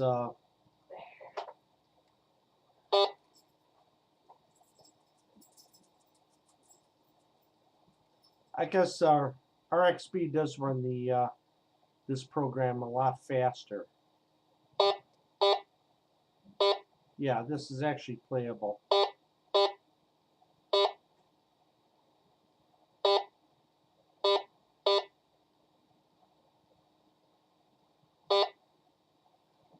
Wonder what that yellow thing on the right is. Door. Oh, okay. Another screen.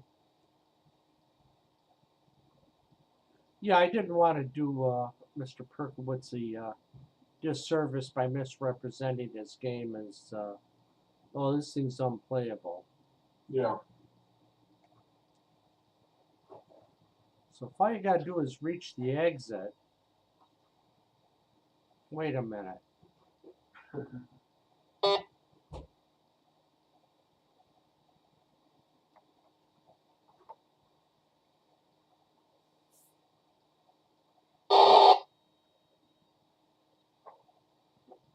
Or you just ram yourself into a wall and die.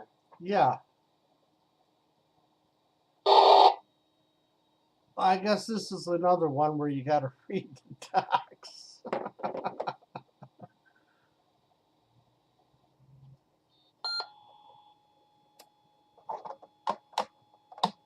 You have some amount of ability to not find a solution or an exit, huh? Yeah.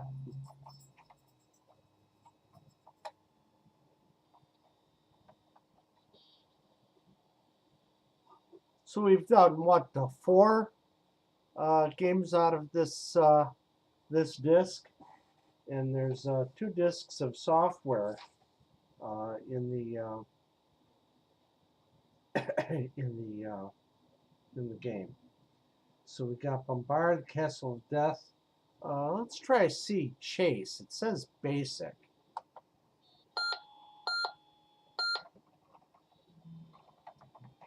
Oops.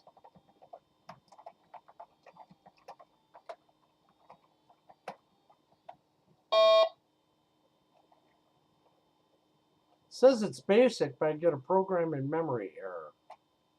I'm not sure why that's happening.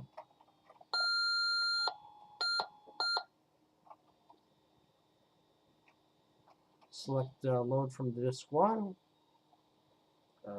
C for chase.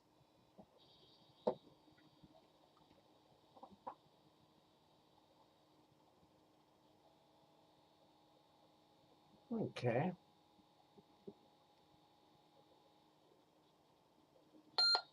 Welcome to Game of Chase. You are a little man. Hey, that's not very nice. Being chased by a smiley face. The object is to eat as many green, blue, and orange squares as possible before either the time runs out or you are eaten by Sam the sinister smiley face. Gee, this is almost like Berserk. Mm-hmm. Scoring. A green is 10, blue is 100, and orange is 1,000. Press enter.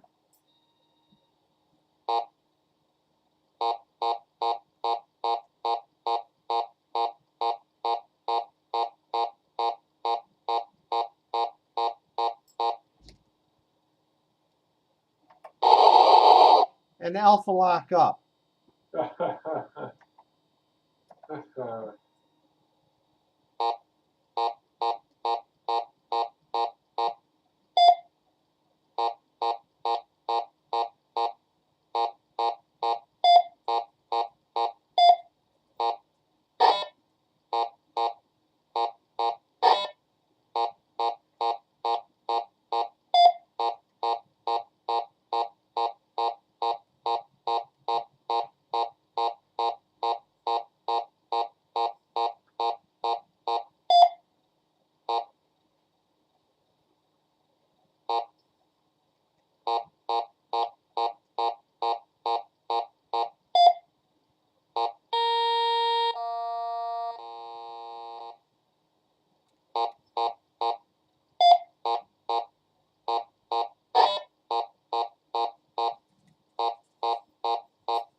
Time ran out.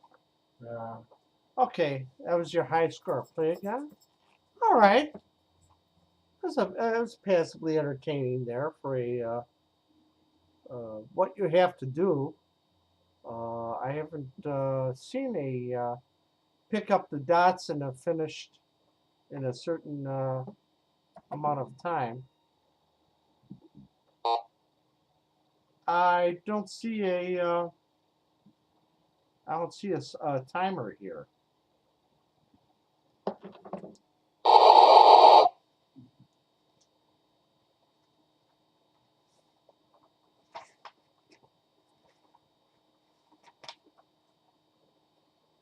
But again, let's look at the docs.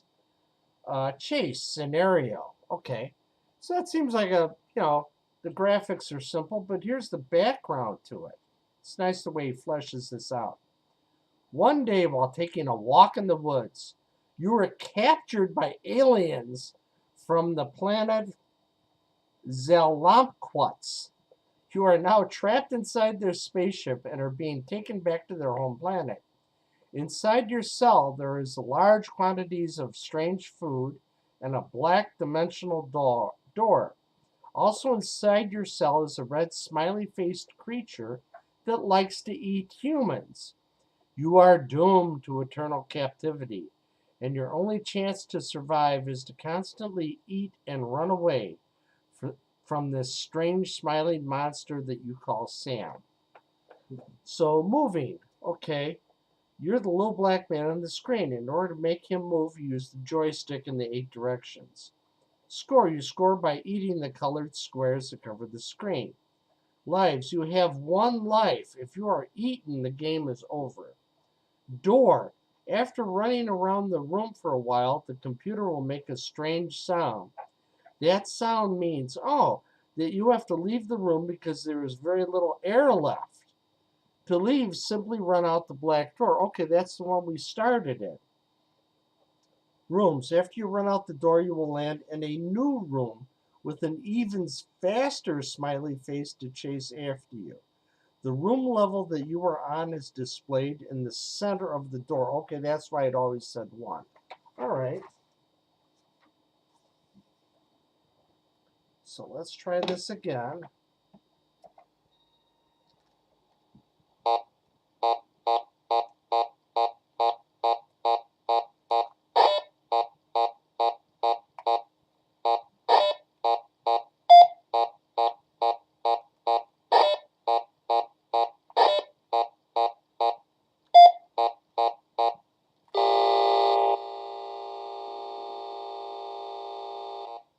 Okay, so I moved out.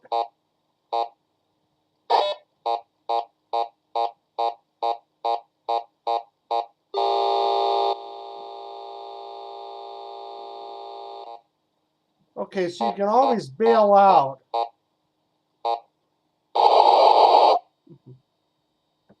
But to accumulate a high score, you have to eat those colored squares. Okay, so it's one of those games you never win, but you compete against yourself to build up a high score.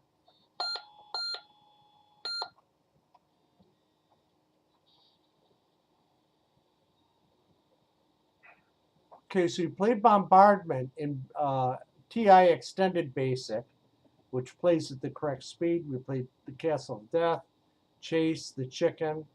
Going in numerical order here, we can try the search for Quest for Hitler's Diary.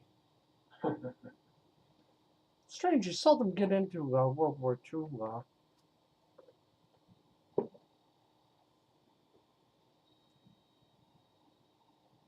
Oh, okay. Wow, this looks interesting. Sort of reminds me of Berlin Wall. So let's see.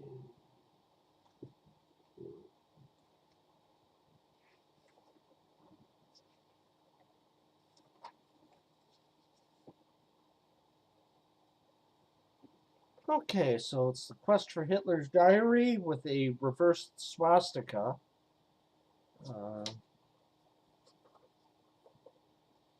Scenario. In 1945, as the Great War of Europe came to a long-awaited end, a once great leader of men sat alone in an underground bunker. He was a man of insight. His insight was so great that it brought him power.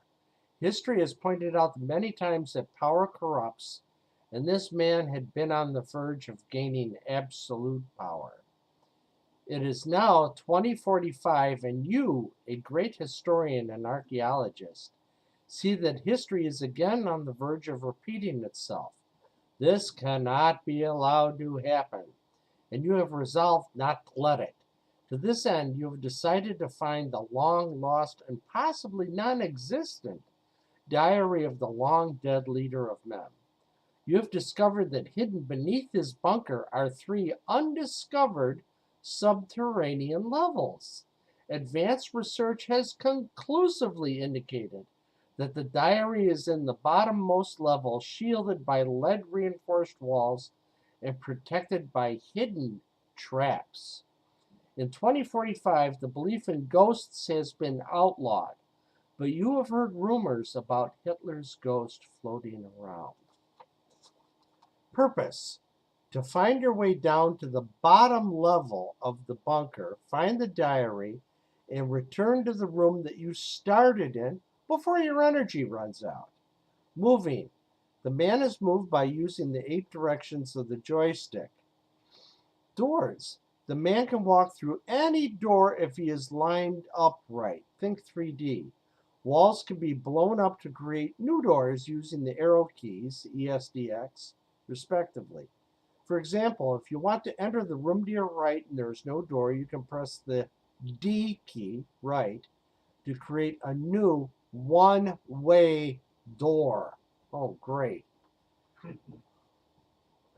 Energy: you start out with 1,000 units of energy. Each step takes 1 unit of energy. Each time you hit a wall, you lose 10 units. Creating a new door, oh great, takes 25 units. Remember, it's one way. Each time you are hit by a flying swastika, you lose 100 units of energy. So watch out for those flying swastikas. You can recharge your energy supply by returning to the room that you start from. Okay, so this sounds vaguely familiar to a previous game that we've played. Wall designs. Level 1 is red brick, level 2 is steel, level 3 is lead piping.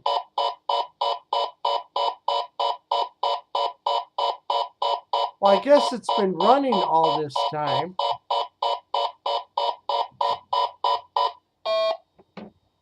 Let's break that. I guess it's been running all this time and we were about to run out of time. Okay. You can recharge your energy supply by returning to the room you start from. Yeah, that sounds familiar. Wall designs. Secret room. Somewhere in the bunker is a secret room. If you get trapped in it, then you're dead. Oh, thanks. Secret passage. Look for it. What does it do? Where does it go? Question marks. Warning sound. If your energy gets below 100 units, you will hear the warning sound as you move. Winning. You win when you return to the first room with the diary. Okay. And we can recharge our energy by returning to the start room again. All right.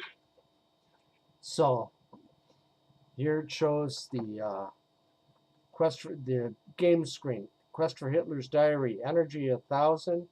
The diary display area. The map. Oh, okay. So it's 1, 2, 3, 4, 1, 2, 3, 4. Okay. The staircase leading up is displayed in the upper right-hand corner of the room.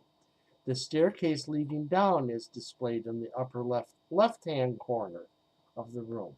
Hitler's ghost looks like a ghost, and a flying swastika is a reverse swastika, and the diary AH and a reverse swastika. All right, I think we can actually handle this.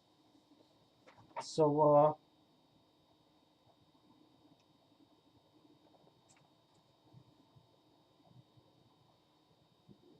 let's try running it.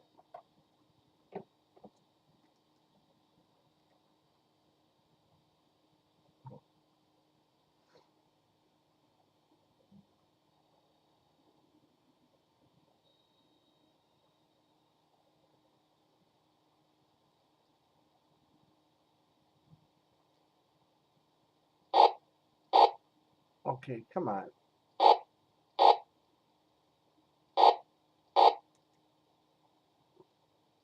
Talk about 3D here.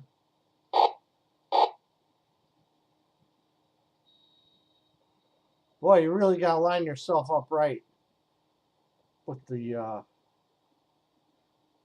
with that. But you see how you're at a sort of an angle there, so where your guy is actually at, just systematically going down through the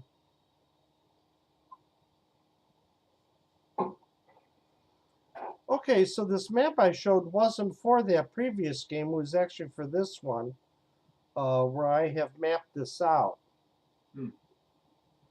So I want to get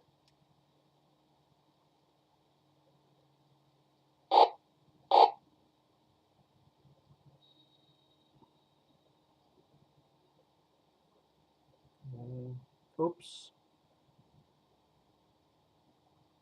Yeah, I want to get to the lower right corner of the map.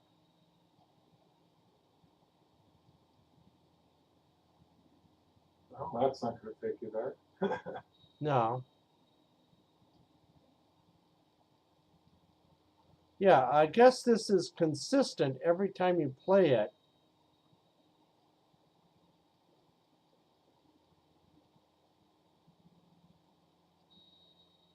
So I'm there, and I want to go up one more and then to the right. It shows that's the stairway to level 2. Okay.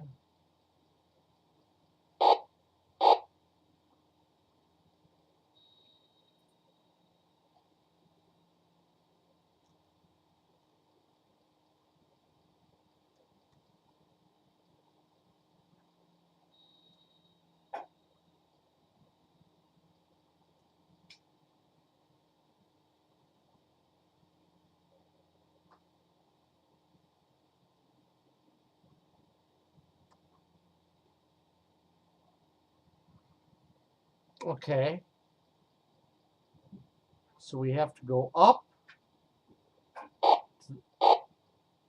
to the first row and go right to the fourth column.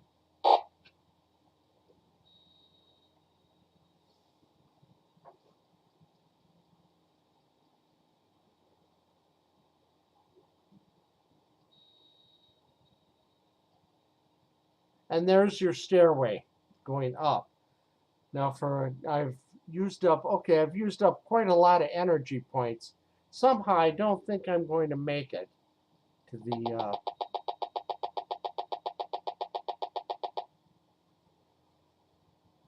okay, so to get to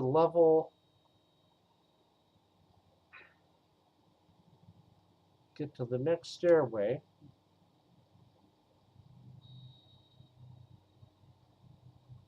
then I want to go down one.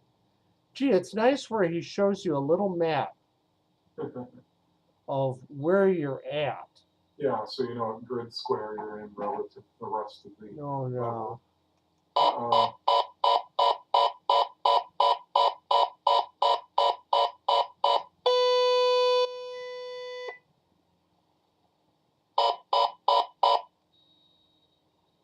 Run away. Oh.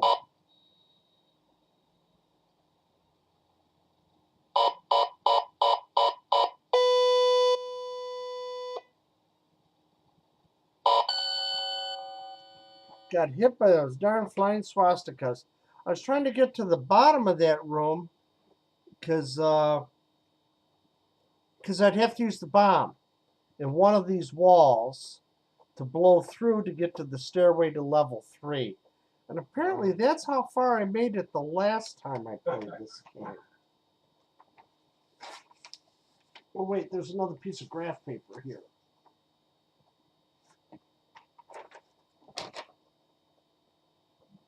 Yeah, I only started on level 3 and that's when my guy expired. So it's, this game counts down the amount of time you play, and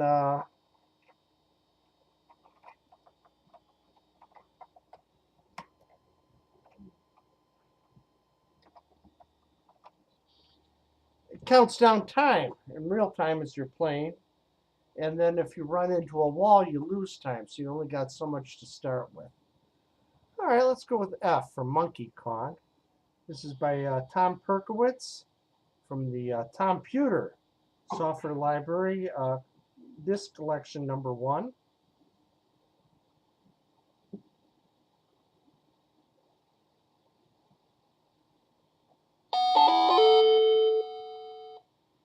Monkey Kong. Yes, if you remember. Oh, okay. Geez, I just.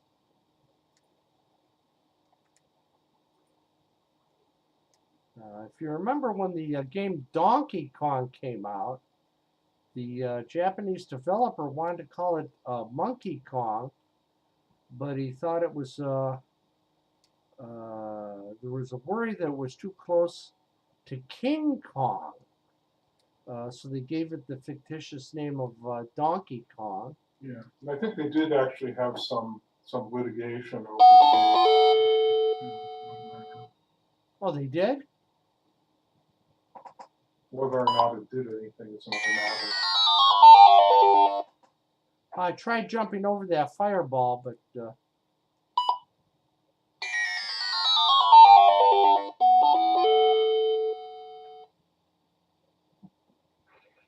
well, press spacebar to start. I guess I didn't get a high score there. Gee, look who got all the high scores. Thomas M. Perkowitz there. Okay, so that's if you're fixing for a game of Donkey Kong or Monkey Kong. Let's run that again.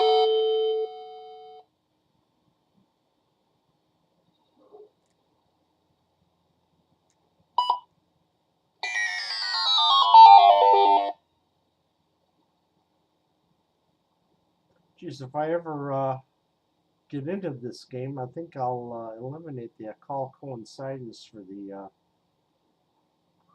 fireballs. Ooh, if I could run over fast enough. Oh.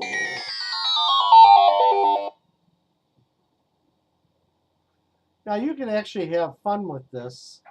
I see that there's a that she's saying help up there.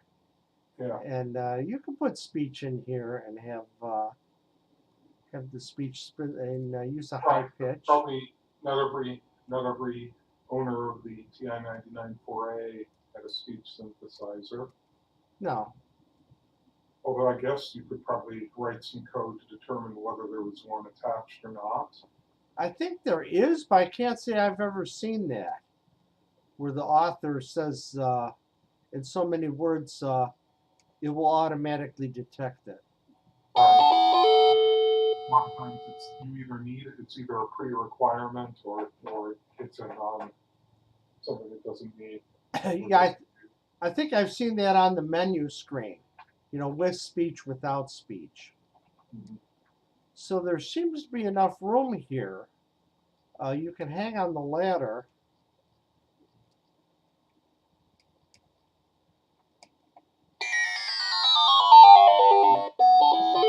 And avoid the fireballs at the top and the bottom.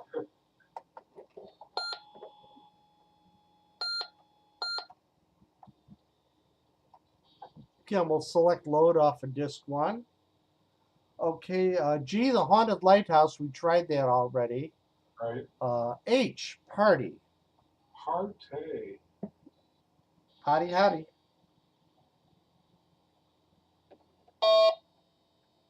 Oh, gosh.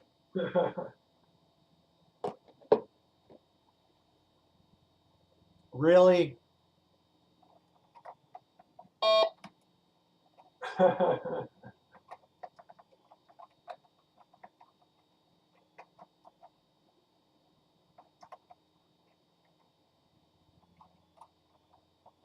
Take that, protection violation.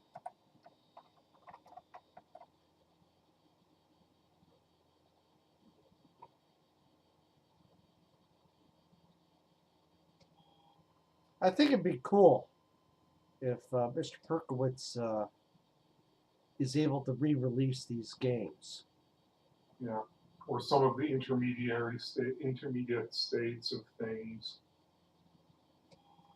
So at this point, I'll say, hey, sir, you have a next without 4 and 650 in party. You're not supposed to follow the rules when you party.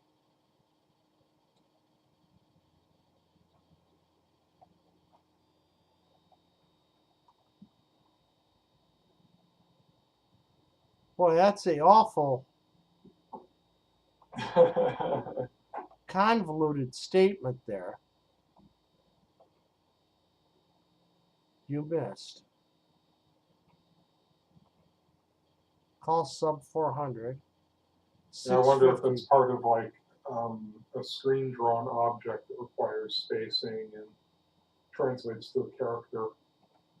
5 integer next A. Boy, everything's getting all confused here. Corrupted program. I don't know, it could be the machine's getting hot or something like that. I can't really that was Richard Gilbertson's comment. So it's a corrupted program.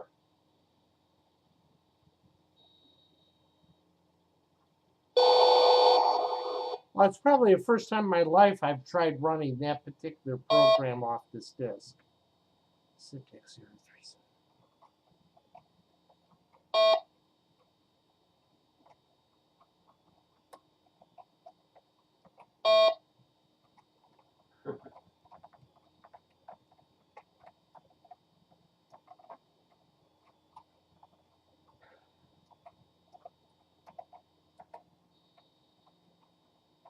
So what is that in line 370?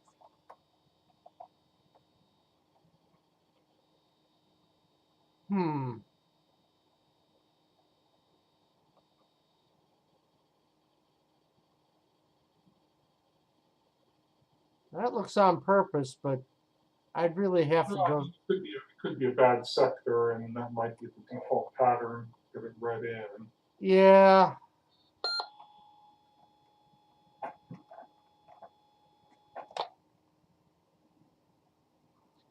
Okay, we turned off the console and turned off the nano.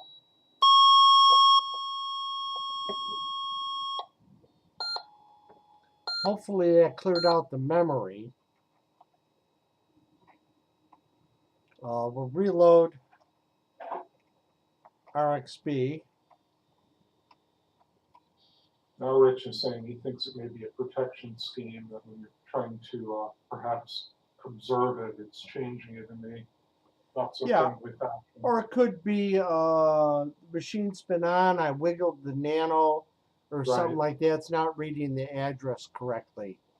Or it's detecting hardware that it doesn't think you should be having and refusing to run. I don't think he put anything that cosmic in here. Okay, yeah, it's a consistent problem. All right.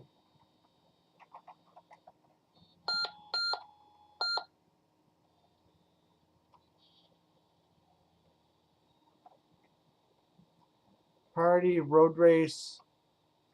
I guess no party today.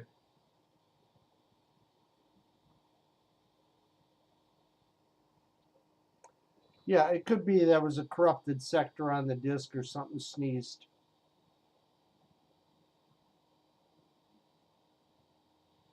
What did I say this was? Road race?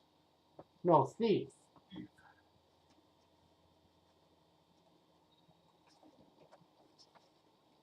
Oh, wow. This is fancy. Okay, thief. Scenario. Rich has made another comment, a line length modified program lines, so XB goes to prep. So. Like Pixel Peden was trying to program in Extended Basic, and he ran into a 4-line limit. You couldn't have anything longer than that, unless you, I forget what the simple trick was, where pressing redo or something, and it got you out of the basic programmer into an editor, and it let you have 5 lines of code. It's an old trick for doing that. But here, scenario, you are the famous thief, Stealthful Smith. And after months of planning, you have just entered the front room of the 2-story summer home belonging to the even more famous zillionaire, Harold Huge. Somewhere within the house is a safe containing over $1 million in cash. Unfortunately, the house also has a very complex security system. Your job is to find the money and get out of the house without sending off any of the alarms. Good luck, you'll need it. Okay, moving Stealthful Smith, who's the square, is moved using the 8 directions of the joystick. It looks like he standardized his joystick for the 8 directions and had that routine that he uses in most of these games. There are 3 uses for the button on the joystick. 1, by moving Stealthful Smith onto an object and pressing the button, you will 1, identify it. The name will be displayed at the bottom of the screen. Or 2, search it. This information will also be displayed at the bottom of the screen. 2, by moving on to one of the doors and pressing the button, you will be transported into the next room. Oh, okay. And 3, by holding the button down and moving the joystick, you make him move slowly. This is very useful in navigating around walls and entering the door without hitting the wall behind it. So if you move at full speed 3/4 of the way and you go slow as you approach the door. Walls. Every yellow wall is wired. That means that if you run into it, the alarm will go off and the police will come. Alarmed door. One door is wired and must be disarmed before you can pass through it. Gee, I wonder which one. Thief. A locked door. one door is locked and must be unlocked before you can pass through it. Oh, and a secret room. 2 lines of question marks as to what the secret room is. Helpful. There are 11 rooms, including the outside and the closet. So if you have not found them all, keep looking. When you find a key, you automatically take it with you. When you find the combo, write it down so that you won't forget it. Move slowly through the maze so you won't run into any walls. Winning the game. After you find the money, just get out of the house. After the game is over, you will get a time score. A very good score is one that is less than 1,000 time units. And have fun. So, okay, let's reconnected with you. I don't know how we got disconnected there. Yeah, I noticed that we were having some issues. Mm-hmm. Okay, well, this is Thief. And this is yet another fun game by Tom Perkowitz of his Computer 1. And we've only gone through like 8 of the 12 games that's on that disc.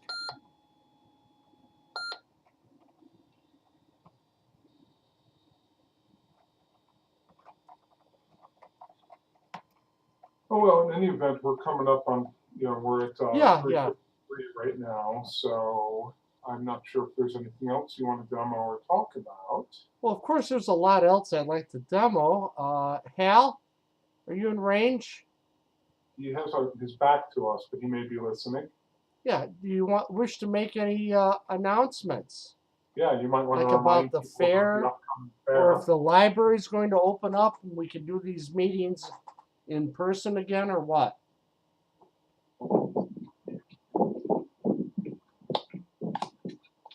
Somebody call me? Yes. Do you want to make an announcement, like when the fair is, and if the library? Do you want to make an announcement on when the fair is, or when I'd be looking to. we can do online? We can do in-person meetings again, if.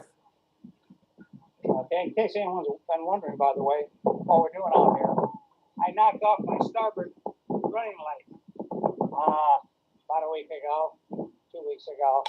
It got pretty windy, and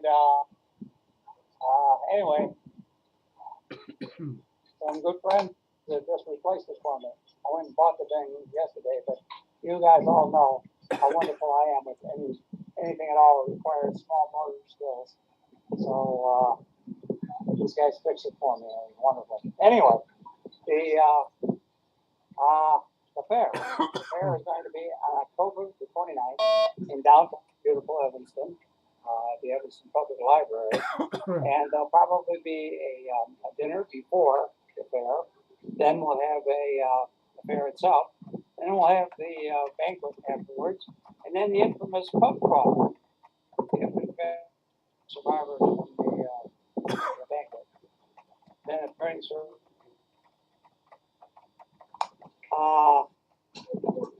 the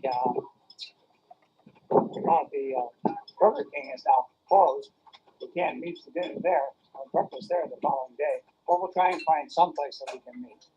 And anyway, that'll be October the 29th, the weekend of October the 29th. So I hope that anyone who still loves the TI 99 4A or Geneve will come, and we can use as many people as we can get. So that's about it for me. And that's about it for me from Keegan Harbor right now, where we've been replacing my starboard running light to follow myself. So I imagine there's a lot of wind noise, and I apologize for that. There's not much I can do about that. So maybe get out of the wind. So when's our next scheduled meeting? October 1st? Yeah, Dave. Probably a good idea to meet, do some planning for the fair, and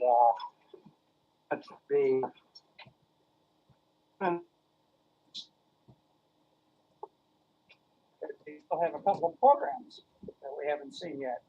So you might be able to dig around in your archives and come up with a program or two for the show.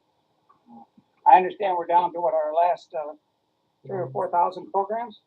Yeah. Is that right? Okay. I'm out of the breeze now. So All right. this little device, this little oops, got my thumb on it. This little power stick, wherever it is, right here. That actually worked. That powered the computer, my iPad, for the entire time. It's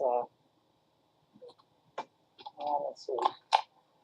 I'm down in the cabin right now, and if you guys, as I said, Jim and Vic and whoever, if you're interested in going along and doing a little sailing this weekend, we're going to be on the boat for a couple of days, and give us a call. You got the number, the cell phone number, and come on up. We'll sail.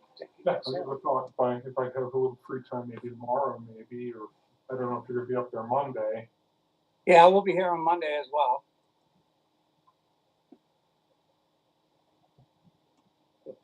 If Monday is a better day for you, definitely give it some thought and give you a warning call if I can get up there. Mm-hmm. Okay, well, I don't know what the train schedule is on Mondays or Sundays. I don't know. Well, it's gonna be a holiday schedule, so it's gonna be like Sunday. Yeah, I checked that very carefully because I know that many years ago I did the Queen's Cup, and we got back, and I missed the last train. Yeah, I know, that's always a danger. Yeah, I ended up staying all night long on somebody's boat, which was not the most compatible thing to do, so I don't think they liked it either. But anyway, that was a pretty good show. I heard most of it. At the end there, when we're coming into the harbor, I had the iPad set down on the bulkhead, and it, I don't know if you could see me scrambling around to roll up the general. The wind picked up quite a bit. The waves started to pick up, and that's why we came in. It's not blowing, it's overcast, and I understand there's rain coming as well. So, Okay. we're having fireworks tonight at 8 o'clock. Oh. I don't know if you guys want to come and watch fireworks. St. Charles had their 4th of July fireworks this last Thursday. Yeah, after the shooting in Highland Park, they canceled the whole show, the parade and the fireworks in Evanston. And, Yeah. Thanks, guys. And here as well, yeah. So they, it's, I don't know if it was justified or not, but at any rate they did. And so now Waukegan did the same, of course. All along the North Shore, they said stopped the festivities. And tonight they're going to shoot them off. There's a big restricted area that you can't go because of the fireworks barge, I guess. Oh, okay. Is this our sign-off screen now that you're running? Yeah. That's pushing like 4 o'clock now. It's when we usually sign off, but I did want you to get your announcements in on the fair, and if we're going to be meeting in person at the library again, or yeah. Hopefully, John says he's going to take a room at a hotel, so he'll be there and have a little technical help. Then, and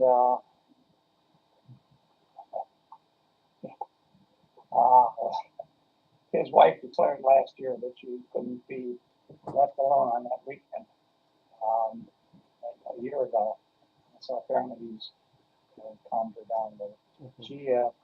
She's going in for a bone marrow biopsy on Wednesday. ouch. Yeah, that's not good.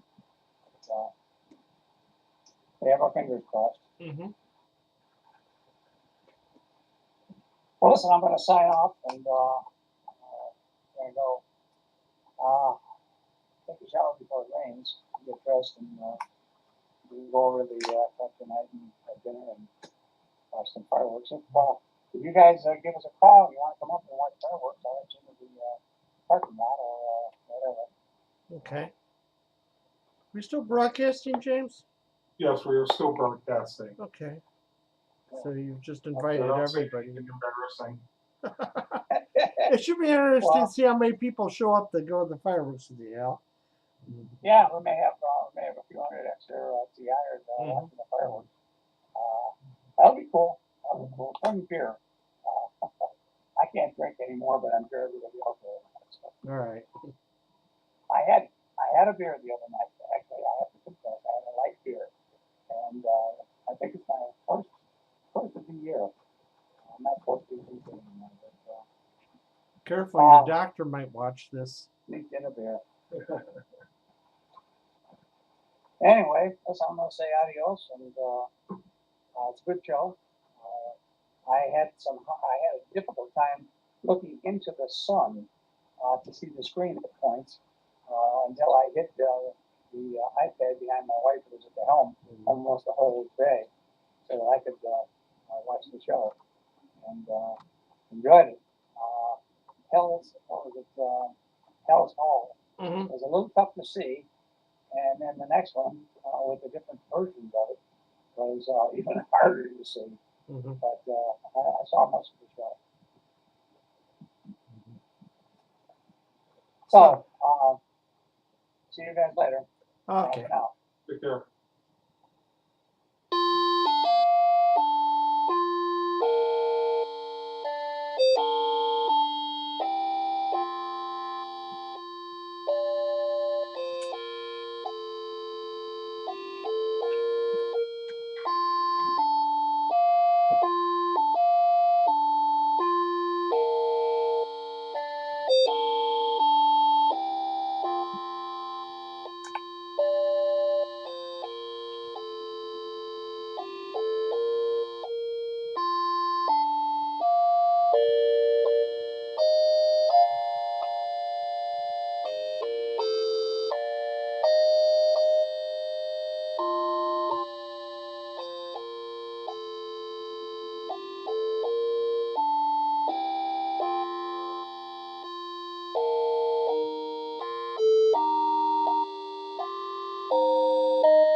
Play ball.